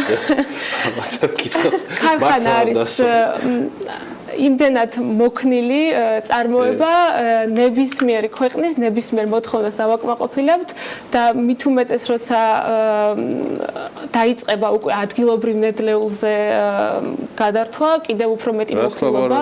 ეს ხეხილის ბაღები უკვე დაწყებულია, მხილის ბაღების გაშენება, გეგმავთ რომ მომავალი წლების განმავლობაში უკვე 500 ჰექტარამდე უნდა გავაშენოთ და პიურეების და კონცენტრატების წარმოება რის ნედლეულით საქართველოში მოდის, უკვე ადგილობრივად დაიწყება და ეს კიდევ უფრო მეტ მოქნილობას შეგვიძლია და კიდევ უფრო მნიშვნელოვანი იქნება ჩვენი ქვეყნისთვის, იმიტომ რომ არა მხოლოდ ნაბეღლავში განვითარდება ეს წარმოება, არამედ უკვე მთელი საქართველოსთვის მეხილეობა მიბაღების კუთხით. წარმატებები წყალიმარგებელს, წარმატებები მის მენეჯმენტს, წარმატებები მის დამფუძნებლებს, დარწმუნებული ვარ, რომ ერთ-ერთი ყველაზე წარმატებული კომპანია იქნება. მთელი დაგეგმვის არქიტექტონიკა და განხორციელებული სამუშაოები ამის დასტურია და ვიცი რომ იმ ახალ ეტაპს, რასაც ქვია უკვე გაყიდვები და რასაც ქვია მაქსიმალურად მოცვა ადგილობრივი თუ საერთაშორისო ბაზრებისა, წყალიმარგებელის გუნდი ფანტასტიკურად გაუწყდება. მადლობა თინა მახარაძეს, წყალიმარგებელის სტრატეგიული განვითარების დეპარტამენტის უფროს. სტუმრობისთვის ჩვენ ახლა გავალთ მოკლე რეკლამაზე, დაელოდეთ, სულ მალე უკვე ივაჭყონიას რუბრიკა დაიწყება პირდაპირ ეთერში.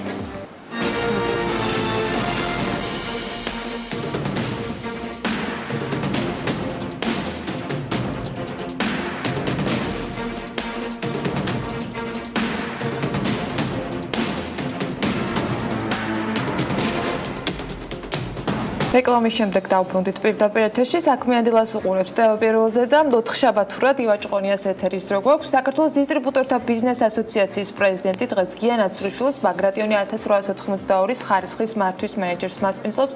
ივა დილამშვიდობის მივესალმებით შენ სტუმარს. დილამშვიდობისა, მოგესალმებით, მივესალმებით სრულად საქართველოს. სანამ გვაქვს იმის ბედნიერება და იმის საშუალება ჩვენ ტელეპირველზე უმასპინძლოთ კომპანიას, რომელსაც საკმაოდ დიდი ისტორია აქვს, რომლის სახელიდან გამომდინარე ალბათ მაყურებლებიც მიხვდებიან თუ რასთან გვაქვს საქმე და სანამ არის იმის საშუალება, რომ დეტალურად გავიგოთ ამ კომპანიის ისტორიის შესახებ, ახლა ამ ხელა პრეისტორია თქვი და რატო დავიწყე, რომ მომავალში არ არის გამორიცხული, რომ ამ ბრენდს თვითონ რეკლამა არ დაჭირდეს, რადგანაც ჩვენი ქვეყანა თუ გადავიდა იმ წყობაზე, რაც არის დაანონსებული და არის აქტიური განხილვაც მიდის, ალბათ ეს იქნება ის ბრენდი, რომლითაც სტუმრებს სამეფო კარის ოჯახზე გაუმასპინძლებიან და რომელსაც უბრალოდ ჩვენი რეკლამა და ჩვენი ასე ვთქვათ, გაპიარება არ დაჭირდება. თუმცა, აქამდე ალბათ ამის შესახებ უფრო დეტალურად და ისტორია თუ როგორ დაიწყო, საიდან დაიწყო ჩვენმა მაყურებელმა რომ გაიგოს, საინტერესო იქნება და მომავალში პოტენციურმა სტუმრებმა სამეფო კარის. მოგესალმები ბატონო გია. დიდი მადლობა სტუმრობისთვის და მართლაც ძალიან საინტერესოა, იმიტომ რომ რამდენადაც ჩემთვის ცნობილია 1882 წლიდან იწყება ეს ისტორია და საკმაოდ საინტერესო ისტორია აქვს და მოვუყვეთ ჩვენ მაყურებელს დეტალურად ამ ყველაფრის შესახებ. ბატონო, მოგესალმებით. საქართველოში ზოგადად ცქრიალა-ღვინოების ისტორია უკავშირდება ივანე მუხრან-ბატონს, ანუ ივანე ბაგრატიონს, რომელმაც დაახლოებით მე-19 საუკუნის 70-იანი წლებიდან დაიწყო საქართველოში ცქრიალა-ღვინოების წარმოება. იქიდან გამომდინარე ის რომ მან საფრანგეთში მიიღო განათლება, ძალიან კარგად იცნობდა ზოგადად ცქრიალა-ღვინოების წარმოების ზოგადად ტექნოლოგიას და მათი წარმოების პროცესებს. სადღაც 70-იანი წლებიდან დაიწყო ჩამოიყვანა მან სპეციალისტები, რა თქმა უნდა და აი სადაც ახლა იყო არის მუხრან-ბატონების სასახლე იმ ტერიტორიაზე დაიწყო პირველი ქართული ცქრიალა-ღვინოების წარმოება და 1882 წელს მოსკოვში ჩატარდა კონკურსი და მან მისმა პროდუქციამ მიიღო გრან-პრი. ეს რა თქმა უნდა იყო უდიდესი აღიარება ქართული ცქრიალა-ღვინოების.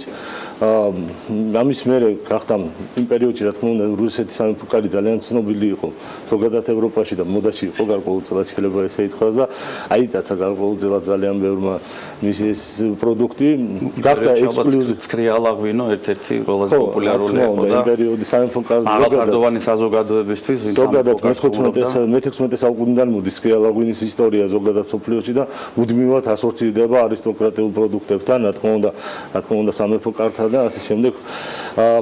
ჩვენთან რაც თავარი ის არის რომ ძალიან ცნობილი გახდა და გახდა იმ ექსკლუზიური იმპორტიორი სამეფო კარის.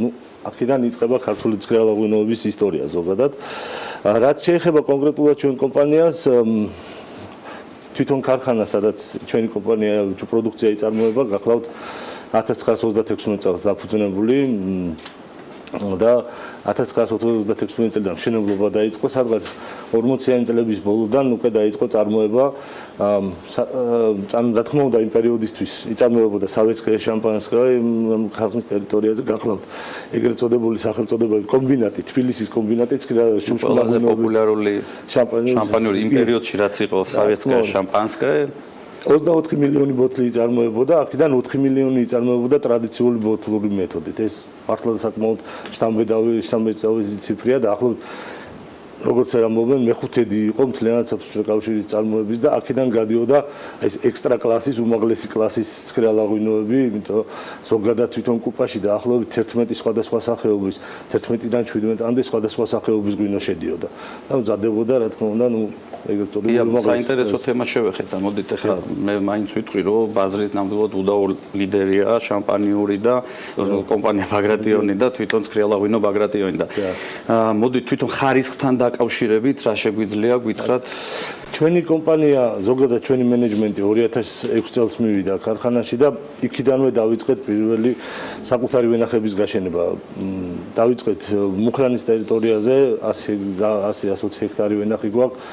დასავლეთ საქართველოში გვაქვს ვენახები, კახეთში გვაქვს ვენახები და ვაწარმოებთ მხოლოდ და მხოლოდ ქართული ყურძნის ჯიშებისგან. ეს არის მთელი მსოფლიო აწარმოებს ცქრიალა-ღვინოს, მაგრამ მხოლოდ და მხოლოდ ქართული ჯიშებისგან. რამე განსაკუთრებული ჯიში ჭირდება. რა თქმა უნდა, ეს არის ჩინებული, ციცკა და მწვანე. ჩინებული თვითონ ივანე ბაგრატიონმა გამოიყვანა ეს ფორმულა საუკეთესო კუპაჟი და იმ კუპაჟს ვაგრძელებთ, გარკვეულწილად ვაგრძელებთ ივანე ბაგრატიონის გარკვეულ ტრადიციას.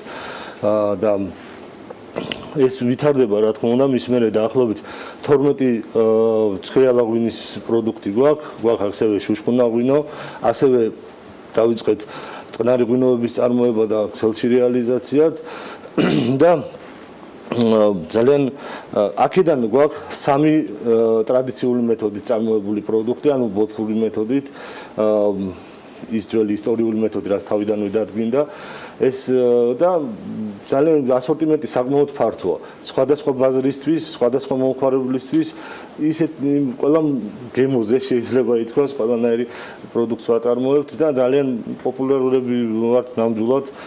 ლიდერები ვართ ბაზარზე, თუმცა კონკურენტები წამოვიდნენ და კონკურენცია როგორც ხვდებით ძალიან კარგია პირიქით 2009 წელს დავნერგეთ ჩვენთან ISO 22000 სურსათის უნებლობის უმაღლესი სტანდარტი თურქეთის წარმომადგენლობა საქართველოში და გერმანელი ექსპერტები იყვნენ ჩვენთან ჩამოსული და ეს მთელი პროცესი ენერგიის გამოყვანიდან და საბოლოო ჯამში ბოცი ჩამოსხმამდე და საბოლოო ჯამში მარკეტინგული თვალსაზრისით ეს ყველაფერი მოქცეული გვაქვს ხარისხის მენეჯმენტის თვალსაზრისით ერთიან სქემაში და აქედან გამომდინარე მე როგორც ხარისხის მენეჯერი პირადად შეიძლება ითქვას რომ თავს ვძებ რომ ნამდვილად ჩვენი პროდუქტი უმაღლესი ხარისხის ჯიშებისგან იწარმოებოდა ნამდვილი ცქრიალა ღვინოები იწარმოება და ძალიან რთულია იცით რა არის ერთი მომენტი არის კიდე რომ სამწუხაროდ ისე მოხდა რომ საზოგადოებას ცქრიალა ღვინისა და შუშკუნა ღვინის განსხვავება ცოტა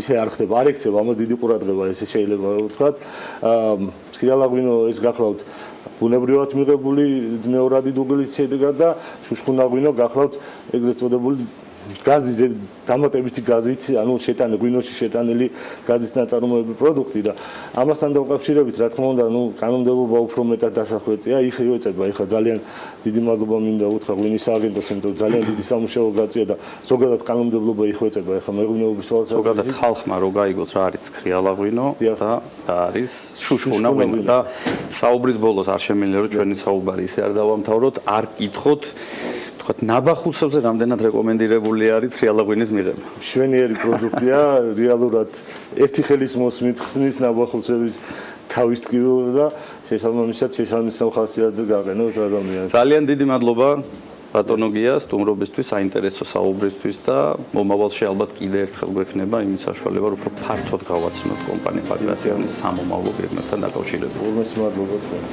მადლობა ივაჭყონია საინტერესო სტუმრისთვის, არაჩვეულებრივად გაძღოლილი რუბრიკისათვის და რჩევებისთვის, რომელიც მან და მისმა სტუმარმა გაგვიზიარეს. ჩვენ კი პრინციპში საზაფხულო პერიოდის განმავლობაში კიდევ ერთი საჭირო ინფორმაცია უნდა მივიღოთ, როგორც გუშინ გახდა ცნობილი, 1 ივლისიდან თბილისი-ბათუმის მატარებლით მგზავრობა ძვირდება. შვეიცარიული კომპანია Stadleris ორსართულიანი ელექტრომატარებლის პირველი კლასის ბილეთი ნაცვლად 35 ლარისა 60 ლარი აღირება, ხოლო მეორე კლასის ბილეთი 18 ლარის ნაცვლად 25 ლარი გახდება.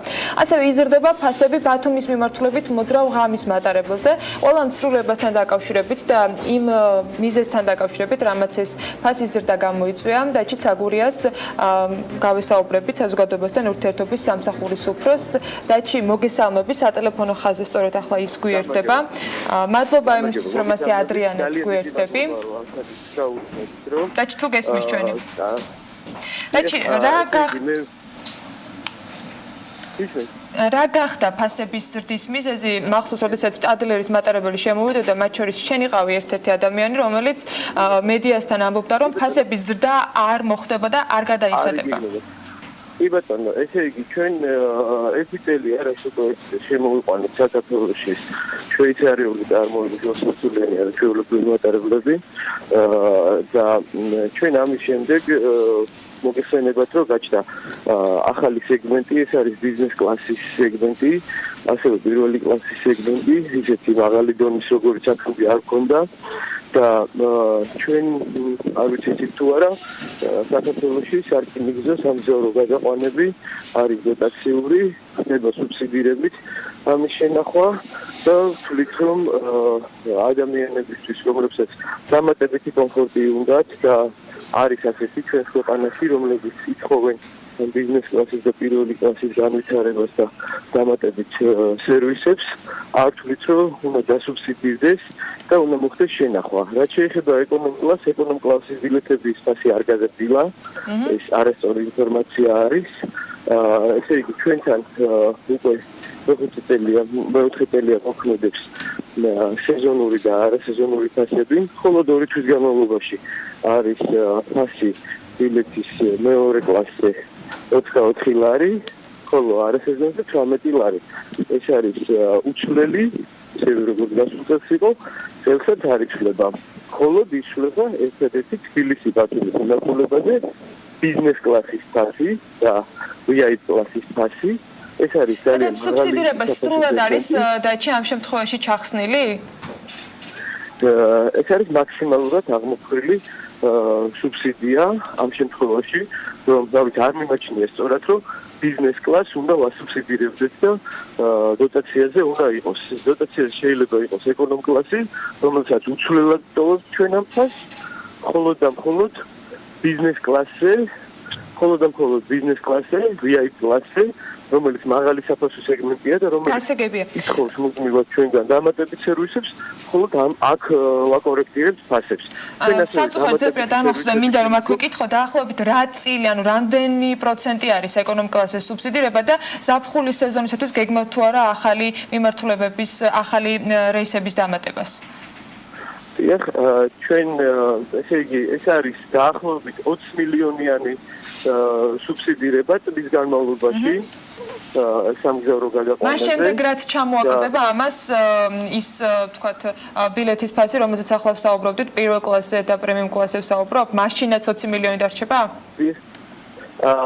ეს ჩვენ ეს დაფინანსება, ამ დაფინანსებას შევინარჩუნებთ, ოღონდ ჩვენ ვფიქრობთ, რომ კიდევ უფრო მეტად გავზარდოთ მომსახურების ხარისხი, გზათა გადაყვანის თვალსაზრისით, არა მხოლოდ თბილისი ბათუმის, არამედ სხვადასხვა მიმართულებებითაც ჩვენ მოგეხსენებათ, რომ საკმაოდ ძიმე მემკვიდრეობა დაგვხვდა საქართველოს რკინიგზაში და ჩვენ დავიწყეთ თვისობრივად ახალი მაღალი სტანდარტის მატარებლების შემოყვანა, ახალი მაღალი სტანდარტის დაწესება. ჩვენ ძალიან ბევრი ვაპირებთ რომ გაზარდოთ რეისები და უნდა დავასრულოთ. დიახ. ბატონო? თუ აპირებთ რომ სიხშირე გაზარდოთ ზაფხულის სეზონთან დაკავშირებით მგზავრობის. რა თქმა უნდა, ზაფხულის სეზონისთვის ემატება რეისები, ჩვენ უკვე დავიწყეთ, როდესაც არის ბილეთებზე პრობლემა და გვაქვს შესაძლებლობა ვამატებთ ახლავე რეისებში გადაშიგეს შაბათ-კვირა ვიკენდებსთან დაკავშირებით. გარდა ამისა, ჩვენ ვფიქრობთ და ვმუშაობთ იმაზე, რომ ძალიან მალე დავნიშნოთ ახალი სამგზავრო მატარებლები დამატებით, რომელიც აქამდე დღესვოლოდ დღესით 2 რეისი სრულდება. ჩვენ გვინდა რომ ეს 4 რეისი ერთმანეთს 8 რეისი შესრულდეს პლუს ამის რეისები. გასაგებია, დიდი მადლობა. შეხლა გვექნება და მაქსიმალურად შევეცდებით დავაყენოთ გაზრდილი მგზავრობის მოთხოვნები. მადლობა დაჩიცაგურია საქართველოს რკინიგზის საზოგადოებასთან ურთიერთობის სამსახურის ხელმძღვანელი საუბრობდა საქმიან დილაში. მადლობა მას ოპერატიულად გავრცელებულ ინფორმაციაზე პასუხისათვის. ახლა დღის რიცხვის რო არის და ამას უკვე შოთა წარმოგვიდგეს.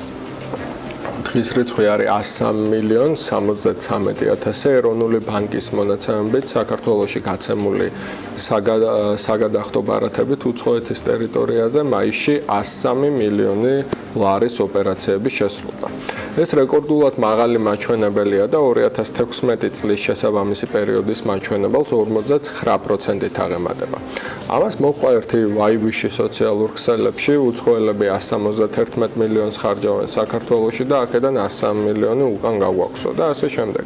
წავიკითხე 1-2 ვიზა ლიბერალიზაციის საწინააღმდეგო პოსტიც და ან მინდა ეს რიცხვი ისე ჩაიბეჭდოს საზოგადოების გონებაში, თითქოს მას შემდეგ რაც ვიზა ლიბერალიზაცია მოვიპოვეთ, 103 მილიონი დავხარჯეთ ქვეყნის ფარგლებს გარეთ და მთელი ეს ფული მხოლოდ ვიზა ლიბერალიზაციის ანგარიშია. მეგობრებო, ეს ასე არ არის. ვიზა ლიბერალიზაცია ჩვენ 29 მარტს მოგცეს, ანუ ეფექტის ათვლა აპრილიდან შეგვიძლია დავიწყოთ და მოდი ვნახოთ რა თანხის ოპერაციები შესრულდა მარტში, სანამ ვიზა ლიბერალიზაციის მოგცემდნენ. ეს თანხა შეადგენს 99 მილიონ 669,000 ლარს, ანუ დაახლოებით 3,5 მილიონით ნაკლებს, ვიდრე ეს მაისის რეკორდული მონაცემია ვიზა ლიბერალიზაციის შემდეგ. ანუ ვიზა ლიბერალიზაციამდეც დაახლოებით ამდენივეს ვხარჯავდით ქართული საბანკო ბარათებით ქვეყნის ფარგლებს გარეთ. საქმე იმაშია, რომ ჩვენ აქამდეც ბევრ პროდუქცია თუ სერვისს ვხიდულობდით უცხოეთიდან, ვიწერდით სხვადასხვა ნიუც, რომელიც ქართულ ბაზარზე ან არ მოიპოვება, ან გაცილებით ძვირი გვიჯდება, ვიდრე გამოწერა და მერე გამბაჟება. ნურც ამაში დავინახავ ტრაგედიას, ამაში დამნაშავე არა სიღიავე, არამედ პირიქით ჩაკეტილობაა, რა გზაც დამოუკიდებლობის მოპოვების პირველ 10 წლებში ავირჩიეთ. წამალი არა საზღვრების ჩაკეტაში, არამედ პირიქით გახსნაშია ქართული ეკონომიკის გლობალიზება, მეტი პროდუქტის შემოდინება, ნაკლები საიმპორტო რეგულაციების პირობებში, რაც იმას ნიშნავს, რომ პროდუქტების და სერვისების მწარმოებლები უფრო იაფად შეძლებენ საქართველოში პროდუქტის შემოტანას და ჩვენ გვექნება შესაძლებლობა საქართველოში დარეგისტრირებული ოფიციალური დილერებისგან საქართველოს ფარგლებშივე დავხარჯოთ ეს ფული, თორემ საზღვრების ამოკეტვით საპირისპირო ეფექტს მივიღებთ, რაც დეფიციტურია და ცოტაა, ის უფრო ძვირია და ჩვენ მოგვიწევს ან მეტი გადავიხადოთ მაგალითად ტექნიკაში, რომლის წარმოების თავიც საქართველოს არ აქვს, ან რამდენიმე რგოლს გადავუხადოთ ფული საბაჟოს ჩათვლით, რომ არც თუ ძვირიანმა ტექნოლოგიამ ჩვენამდე შესამჩნევად ძვირად ჩამოაღწიოს. ასე რომ ნუ შეგვეშინდება საზღვარგარეთ შოპინგის, პირიქით რაც მეტი იხარჯება უცხოურ ბრენდებში, მით დიდ სიგნალს გავცემთ უცხოური ბრენდებისადმი, რომ საქართველოს საინტერესო ბაზარია და მით მეტ мотиваციას ვაძლევთ მათ გახსნან აქ ოფიციალური წარმომადგენლობები და გარდა პროდუქტისა, რომელსაც ჩვენ ეკონომიკურ საქმიანობაშიც ვიყენებთ, მაგალითად კომპიუტერს, შემოიტანონ ინვესტიციები, გამოცდილება და ასაკმონ ადამიანები და უხადონ გადასახადები ჩვენს ქვეყანას. საპირისპიროდ შეგვიძლია ჩავკეტოთ საზღვრები და ველოდოთ, როდის შეძლებს საქართველოს მაგალითად Apple-ის პროდუქციის წარმოებას, რომლის კაპიტალიზაციაც დაახლოებით 52-ჯერ დიდია, ვიდრე მთელი საქართველოს ეკონომიკა. აი ეს ერთი კომპანია ჩვენ მთლიან შიდა პროდუქტზე 52-ჯერ დიდია, 750 მილიარდია. და არსებული 4%-იანი ეკონომიკური ზრდით ჩვენ 101 წელი დაგვჭირდება, სანამ საქართველოს ეკონომიკა Apple-ის აქტივების ფასს დაეწევა. ზედმეტი 3.5 მილიონის უცხოეთში დახარჯვის შიშით საქართველოს ეკონომიკური ზრდის კიდევ უფრო შეფერხება რანგის სისულელე ალბათ ხდებით, ამიტომ გვეყოფა ჩაკეტილობა, გავხსნათ საზღვრები და ვაქციოთ საქართველოს გლობალიზებულ ეკონომიკად, როგორც ირლანდია, რომელიც გლობალიზებული ეკონომიკების რეიტინგში სტაბილურად პირველ 3-შია და რომლის ეკონომიკური სასწაულიც პირდაპირ ამასთანაა დაკავშირებული. ღია ეკონომიკისა და დანარჩენ ევროპასთან შედარებით ნაკლები რეგულაციებისა და გადასახადების გამო ირლანდიაში ყველა უდიდესი ტექნოლოგიური და არა მარტო წარმოებლის რეგიონული ოფისებია განთავსებული და პოსტსაბჭოთა ესტონეთმა თუ შეძლო ამის გამეორება, ჩვენ შეგვიძლია და ერთადერთი ბარიერი ამ გზაზე პოლიტიკოსების ეკონომიკურად უციგნური ან განზრახ პოპულიზმია. ამიტომ ვიშოპინგოთ წყნარად საზღვარგარეთ და ვიაროთ, რაც მთავარია, ვნახოთ როგორია უკეთესი ქვეყნები, რომ იგივენაირი ქვეყანა ავაშენოთ. არ გახდება ინსპირაცია, რომ მართლა ჩაიკეტოს ამის შესაძლებლობა და ეს უბრალოდ არავის თავში არ იქნება და საკმარისი არგუმენტები. არა, შეხედებ Amazon-დან რომ რაღაცას იწერ, მგონი $300 ხო ბენჩმარკი? 300 ლარი. და იხდი რაღაც სისულელეებს, რაღაცა მე მგონი ამის ღორს აწევაც უახლოეს მომავალში მოხდება, ნუ ნებისმიერ შემთხვევაში იმედია რომ ეს მსგავსი მაგალითები არ იქნება რაღაც რეალობაში განხორციელებული. მოკლედ ისევ საბანკო თემაზე ვისაუბრებთ, კარგ პროექტებზე და თანაც გლობალიზების ახალ მიმართულებაზე, რომელიც საქართველოს საბანკო ბაზარს აქვს ამ შემთხვევაში პროგრესით ბანკის მაგალითზე, ოღონდ ეს რეკლამის შემდეგ და რამდენიმე წუთში დაგეწევით. რეკლამამდე ერთს რასაც დავამატებ 24-ში ფანტასტიკური ივენთი ქონდა პროგრესის მოწყობილი, რომელსაც დიდი დაპირების მიუხედავად და თბილისში არ ყოფნის გამო ვერ დავესწარი, მაგრამ დღეს მაინც განსაკუთრებული სტუმრიანობა გვაქვს.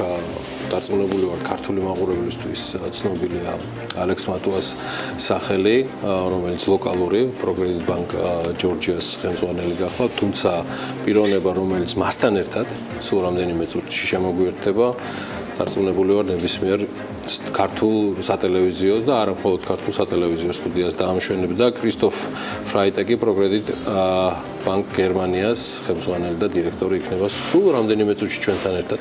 ძალიან მაგარი ამბები გვაქვს მოსაყოლე, ასე რომ დაგველოდეთ.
ჩვენ რეკლამის შემდეგ დავბრუნდით და ანონსებული სტუმრებით შემოგვიერთდნენ და ვისაუბრებთ საქართველოში მოქმედი კომპანიებისათვის ფინანსურ ბაზარზე ახალი შესაძლებლობის გაჩენაზე. კომპანიებს დაფინანსების მიღება პირდაპირ გერმანული ბანკისგან ევროპული შეღავათიანი საპროცენტო განაკვეთით შეუძლიათ. ბიზნესების დაფინანსების პროგრამა Co-Finance 4 თვის წინ დაინერგა და პროკრედიტ ბანკი საქართველოსა და პროკრედიტ ბანკი გერმანიის თანამშრომლობის შედეგად რამდენიმე პროექტი უკვე დაფინანსდა კიდეც. კრისტოფ ფრეიტაგე, პროკრედიტ ბანკ გერმანიის დირექტორი და ალექს მატვა, პროკრედიტ ბანკ საქართველოს დირექტორი გსტუმრობენ. Vielen Dank für seine Besuch, aber wir werden ein Englisch sprechen. Dankeschön. მე მადლობას ვეთქვი ჩვენს პარტნიორებს, რომლებიც გვეხმარებიან ახლა თარგმანში და რა თქმა უნდა მიუხედავად ანაცნობადობისა გერმანული ენის ჩვენ ვისაუბრებთ მხოლოდ ინგლისურად და იმედია ჩემ გერმანული კარგ მდგომარეობაში და შესაძლებელი. გოგა ასკურავას და მისი გუნდის იმან მოულოდნელობაზე და ნერვებზე ამ ყველაფერმა არ იმოქმედა. დარწმუნებული ვარ, რომ ყველაფერი კარგად წავა. ანა, შეიძლება თუ შენ Thank you. So glad to have you here. მოხარულები ვართ. I know that you're going to stay around 1 week here. დაახლოებით ერთი კვირა დაყოლდებით თბილისში. Could you be more შეგიძლიათ უფრო დეტალურად აგვიხსნათ რა შესაძლებლობები შეექმნა პროკრედიტ ბანკ საქართველოსა და პროკრედიტ ბანკ გერმანიის მიერ საქართველოს ადგილობრივი მოხმარებლისათვის. ანუ ყველასათვის რა შესაძლებლობები შეექმნა. პროკრედიტ ბანკ გერმანია ახლოს თანამშრომლობს პროკრედიტ ბანკ საქართველოსთან დაფინანსების თვალსაზრისით. ვაფინანსებთ მცირე და საშუალო ზომის ბიზნესებს, რათა ხელი შეეწყოს ეკონომიკურ და ჩვენ მოყალიბეთ პროცესი, რომლითაც პირდაპირ გერმანიიდან თანადაფინანსება მოხდება საქართველოს პროექტების, რა თქმა უნდა, პროკრედიტ საქართველოს თანამშრომლებით. და პროცესი, რომელიც ჩვენ ჩამოვაყალიბეთ, სხვა უკვე ინსტიტუტებიც განახილეს EBRD-მ და სხვა ადგილობრივ ბანკებმა სხვადასხვა პროექტებისათვის. ჩვენ ვართ კერძო გერმანული ბანკი და ჩვენი უპირატესობა, რომელიც ჩვენ გვაქვს, ჩვენ მუშაობთ საქართველოს პარტნიორთან, სადაც გვაქვს ერთი ტიპის მოხმარებელთა ბაზა, სადაც შეგვიძლია ყველანაირი რჩევები მივაწოდოთ და ერთად ვიმუშაოთ ადგილობრივ პარტნიორთან. გერმანიის ბანკს, რა თქმა უნდა, წვდომა აქვს გერმანიის შემნახო ბაზართან, რა თქმა უნდა, და მოხდეს თანადაფინანსების იქნება თუ რეფინანსირების შესაძლებლობები გერმანიის კლიენტურას ინვესტორებს, რომლებიც საქართველოში შემოვლენ. ჩვენ საკმაოდ კარგ პროცენტს ვიხდით ყველა იმ შემნახველი თანხებისათვის. თანადაფინანსების პროექტი საქართველოში ჩვენ უკვე დავიწყეთ, ხშირად ჩამოვდივარ პირადად და ჩემი კოლეგებიც აქ არიან, რომლებიც ჩვენ გსურს, რომ რაც შეიძლება ახლოს გავიცნოთ საქართველოს ბაზარი. ბატონო ალექს, რა ალტერნატივები არსებობს სხვა ბანკებთან ერთად? რამდენად კონკურენტულია და რამდენად უპირატესობა აქვს დაუშვათ პროკრედიტ ბანკს სხვა საქართველოში არსებულ კომერციულ ბანკებთან შედარებით? თქვენი დაუშვათ თანამშრომლობი და გერმანიის თანამშრომლობიდან გამომდინარე, თუ რა შეგიძლია გითხრათ? პროკრედიტ ბანკი არის ერთადერთი ევროპული ბანკი საქართველოში. ეს შესაძლებლობა გვეხმარება, რომ ვითანამშრომლოთ გერმანიის ბანკთან და თუ მაგალითად თუ კი დავაკვირდებით როგორ არის ეს ორგანიზებული საქართველოში და შევაფასებთ რამდენად არის ეს უპირატესობა. რა თქმა უნდა, ჩვენ ჯგუფი ვართ, თვითონ ესეთი წყობა უკვე გვაძლევს იმის საშუალებას, რომ ინოვაციურ პროექტებს დავეხმარო და აქ საქართველოში შემოვიტანოთ ეს არსებული გამოცდილება. ბატონმა ქრისტოფერმა ასევე ახსენა, რა თქმა უნდა, სხვა ბანკებიც მსგავს თანადაფინანსების პროექტებს ახორციელებენ, სხვა საერთაშორისო ინსტიტუტები, EBRD, IFI თუ ნებისმიერი სხვა საფინანსო ინსტიტუტი. რა თქმა უნდა, and this actually we can compete in this. ჩვენ შეგვიძლია კონკურენცია გაუწიოთ და განსხვავება ისაა, რომ ჩვენ ვართ ჯგუფი. ჩვენ გვაქვს ერთსა იგივე სტანდარტები, ერთსა იგივე მოთხოვნები, ჩვენ ერთად კარგად მუშაობთ და თვითონ მოთხოვნა რაც მოხმარებლის წინაშე დგას, მსგავსი არის როგორც აქ, ისევე გერმანიაში. ბატონო ქრისტოფერ, კიდევ ერთი ალბათ შესაძლებლობა საქართველოსთვის, საქართველოს მცირე და საშუალო ბიზნესებისათვის ეს დაინტერესებს, რომ შეძლონ მათ გერმანიის ბანკში თავისუფლად ანგარიშების გახსნა.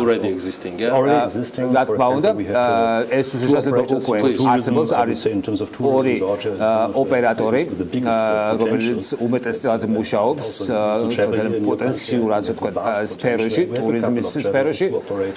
არის ორი ოპერატორი, რომელმაც გახსნეს გერმანიაში ანგარიშები, და ეს შესაძლებელი იყო მათთვის, რომ შეეთავაზებინათ ეს მომსახურება, რათა შესაძლებელი ყოფილიყო ეს საერთაშორისო გადარიცხვები. ეს არის ქვეყანათა შორისო მომსახურება, საკმაოდ ადვილად მისაწოდებელი და პროცესი მსგავსი არის მოხმარებლის მოზიდვა, მათი იდენტიფიცირება, ანგარიშების შეთავაზება და მომსახურების შეთავაზება როგორც აქ, ისევე გერმანიაში. კიდევ დავამატებდი იმ ფაქტს, რომ ძალიან მოხარულები ვიქნებით თუ ქართულ კომპანიებსაც შეუქმნით იმის შესაძლებლობა და დავეხმარებით გერმანიაში ანგარიშები გახსნათ, როგორც ბანკი, როგორც გერმანული ბანკი. ჩვენ უკვე დიდ ინფორმაციას ვფლობთ საქართველოში და არსებობს, რა თქმა უნდა, ასევე გერმანული კომპანიები, რომლებიც განიხილავენ საქართველოში ჩამოსვლის შესაძლებლობას, რა თქმა უნდა, ბიზნეს ასოციაციები გერმანიის დაინტერესებული არიან, ჩვენ გეგმავთ, რომ ორგანიზება გავუკეთოთ ფორუმის. რა თქმა უნდა, ეს არის საშუალო და მცირე საწარმოები. ანუ თქვენი სამიზნე არ არის დაუშვათ ბაზრის ბოლო ფენა. რა თქმა უნდა, უმეტესად ყურადღება კეთდება მცირე და საშუალო ბიზნესებზე. მაგრამ გერმანიის ბანკისაგან რომ მიიღო კრედიტი, უნდა გქონდეთ, რა თქმა უნდა, ძლიერი ფინანსური დოკუმენტაცია და ისტორია, ისე როგორც მენეჯმენტის მაღალი დონე. ძალიან ქართულ მცირე და საშუალო ბიზნესს ეს არ აქვს. What is the amount of credit portfolio you can forecast that Georgian businesses will have from Germany? სიდიდე, რომელთაც დაინტერესებს ეს გერმანიის ბანკს. ჩვენ ეხლა დავიწყეთ ეს პროცესი, ნახოთ როგორ განვითარდება ეს პოტენციალი, გეთანხმებით, რომ საკმაოდ მკაცრი მოთხოვნები არის დაწესებული, ისე როგორც მფლობელობის საკითხი საკმაოდ სიმკაცრე გვაქვს. რა თქმა უნდა, დიდი დოკუმენტაცია არის საჭირო, გამომდინარე გერმანელი რეგულატორების მოთხოვნებიდან. თუნდაც დიდ ქართულ კომპანიებსაც შეიძლება გაუჭირდეთ და აკმაყოფილონ ეს პირობა. არის ქართული მცირე და საშუალო ზომის კომპანიები, რომლებიც აკმაყოფილებენ ამ მოთხოვნებს და მათი, რა თქმა უნდა, ეს ფინანსური ექსპერტიზა ნელა-ნელა უკვე იზრდება. რა თქმა უნდა, იმედს ვიტოვებ, რომ პრაქტიკა ამ ფინანსური ანგარიშების განვითარდება უფრო მეტად ფართო მოხმარებისაგანი გახდება ასევე, რათა უფრო მეტად შეძლოთ ამ პროექტის ასეთ მასშტაბურად განხორციელება. Alex, a range just a range of the portfolio შეგვიძლია დაგვიხასიათოთ რა არის პროგნოზი დაახლოებით. ჩვენ ახლა ხან დავიწყეთ ეს პროექტი და გსურს მილიონიანი კრედიტი მოცულობა გავცეთ ყოველწლიურად. დაახლოებით ორმაგი რაოდენობა იმისა, რასაც დღესდღეობით ხორციელებთ. 4 თვეა ხო ეს თანად დაფინანსების პროექტი ხორციელდება. ჩვენ საუბრობთ მცირე და საშუალო ზომის საწარმოებებზე, უკაცრავად, რომლებსაც შეიძლება დაახლოებით 1-დან 6 მილიონამდე. ჩვენი სურვილი არის რომ მინიმუმ 2 მილიონიანი მოთხოვნა იყოს. ჩვენ გვაქვს პრინციპი ერთად მუშაობის, სადაც 50%-იანი ასე ვთქვათ მონაწილეობით მიიღებს ორივე მხარე ამ პროექტში მონაწილეობას. არის რა თქმა უნდა მცირე ვარირების პროცესი, საშუალება, მაგრამ 50-50%-ზე იქნება. საკმაოდ კონკურენტული საპროცესო შეთავაზებები გექნებათ. ეს კიდევ ერთი ჩვენი უკრატესობა არის, ხო, რა თქმა უნდა. უშუალოდ საქართველოს საკრედიტო განაკვეთს თუ კი გავითვალისწინებთ, აქნება საკმაოდ ახლოს ამ საპროცესო განაკვეთთან ამავე დროს, რა თქმა უნდა, გერმანული მხარე თვითონ თავის საპროცესო განაკვეთს წარადგენს. რა არის უშუალოდ ციფრი? რა თქმა უნდა, დამოკიდებული არის კომპანიაზე, სხვა სესხებლებზე.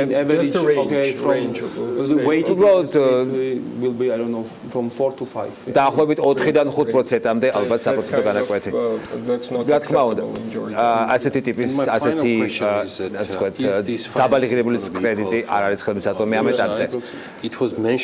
ასევე იყო ნახსენები თქვენი პრეზენტაციიდან მახსოვს მე EIB-ს შეხვედრაზე, რომ თქვენ ასევე გექნებათ ინდივიდუალური გადაწყვეტილებები, რომელიც უშუალოდ კლიენტზე მორგებული თუ რაღაც სპეციფიური ინტერესი იქნება გამოხატული. ეს განსხვავებული პროექტი არის. ჩვენ კიდევ ერთი პროექტი გვაქვს. ჩვენ ჯგუფი ვართ. აქედან გამომდინარე, ჩვენ შეგვიძლიათ ინოვაციური პროექტები წარვადგენოთ. აქ არის ორი ასპექტი ამ პროექტში. ერთი, რაც ყველაზე მნიშვნელოვანია, ეს ჩვენ ვართ ჯგუფი და ჩვენ როგორც ჯგუფი მუშაობთ EIB-სთან და EIF-თან, რომელიც არის ევროპის საინვესტიციო ბანკი, რათა შევძლოთ ერთად ბიზნესი ვაწარმოოთ საქართველოში და მეორე არის ის ფაქტი, რომ ჩვენ ღრმა და ყოვლის მომცველი ხელშეკრულება მოვაწერეთ ხელი ევროკავშირთან. ეს უკვე რა თქმა უნდა ზრდის ჩვენს შესაძლებლობებს, რომ უფრო მეტი ინოვაციური პროექტები წავადგინოთ საქართველოში. ორი თვის წინ ჩვენ დავიწყეთ პროექტი, სადაც უკვე 6 მილიონ ლარზე მეტი უკვე დაიბანდა, 50 კლიენტზე მეტი ყავს მონაწილე ამ პროექტში. ეს საშუალებას გვაძლევს, რომ მხარი დაუჭიროთ ბიზნესებს. to have the collateral, enough collateral. რაც ყველაზე მნიშვნელოვანი არის, რომ შექმნას ზუსტი პირობები. Let's say finance EDF-ის 50% collateral, meaning that 50% EDF-ის დახმარებით უკვე შევძლებთ და დაახლოებით 50%-იანი თანადაფინანსება მოვახდინოთ. ეს არის ერთი უპირატესობა, ხო? ამ ასეთი ტიპის დავშალოთ პირობების ფონზე ეს უკვე ნაკლებად რისკიანი შეიძლება იყოს კომპანიისათვის. რა თქმა უნდა, ეს არის ყველაზე დიდი ასე ვთქვათ თავის ტკივილი, ნუ არა მარტო ადგილობრივებისთვის, ალბათ ყველასათვის ევროპაში. My pleasure meeting you. ძალიან დიდი მადლობა. მოხარლებს ვართ, რომ შევხვდით ჩვენ სტუდიაში. პროგრედიტ ბანკის გერმანიის დირექტორი და ალექს მატუა, პროგრედიტ ბანკის საქართველოს დირექტორი მოვასწარით მეორე მნიშვნელოვან პროექტზეც საუბარი, თუმცა მაგ თემას ალექსთან ერთად სავარაუდოდ მომავალშიც განვარცხობთ, თუმცა კოოპერაცია გერმანულ და საქართველოს ოფისებს შორის ადლებს უნიკალურ საშუალებას, განსაკუთრებით ქართულ მცირე და საშუალო ბიზნესს და უგაუშვებთ ამ შესაძლებლობიდან, მით უმეტეს 10 წელიწადზე მეტი ხანია პროგრესული ბანკმა დაამტკიცა თავისი განსაკუთრებული ერთგულება ქართული კლიენტების მიმართ და არც ის დაგავიწყოთ, რომ ერთადერთი ევროპული ბანკია, ევროპული კაპიტალის ბანკი არის საქართველოში. მადლობა მათ სტუმრობისთვის. Thank you for bringing dollars to Georgia. And euros. Thank you very much. Herzlichen Dank. Thank you. ჩვენ ამით დავასრულებთ უკვე და პრინციპში ამის შემდეგ უკვე შეგვიძლია დაველოდოთ ქალების ნარატივს საკმაოდ საინტერესო სტუმრებით. ჩვენ სტუმრებთან ერთად დავიშლებით და ხვალ დილის 8 საათზე შევხვდებით. მადლობა შოთას და მადლობა ანას პარტნიორობისთვის და მონაწილეობისთვის.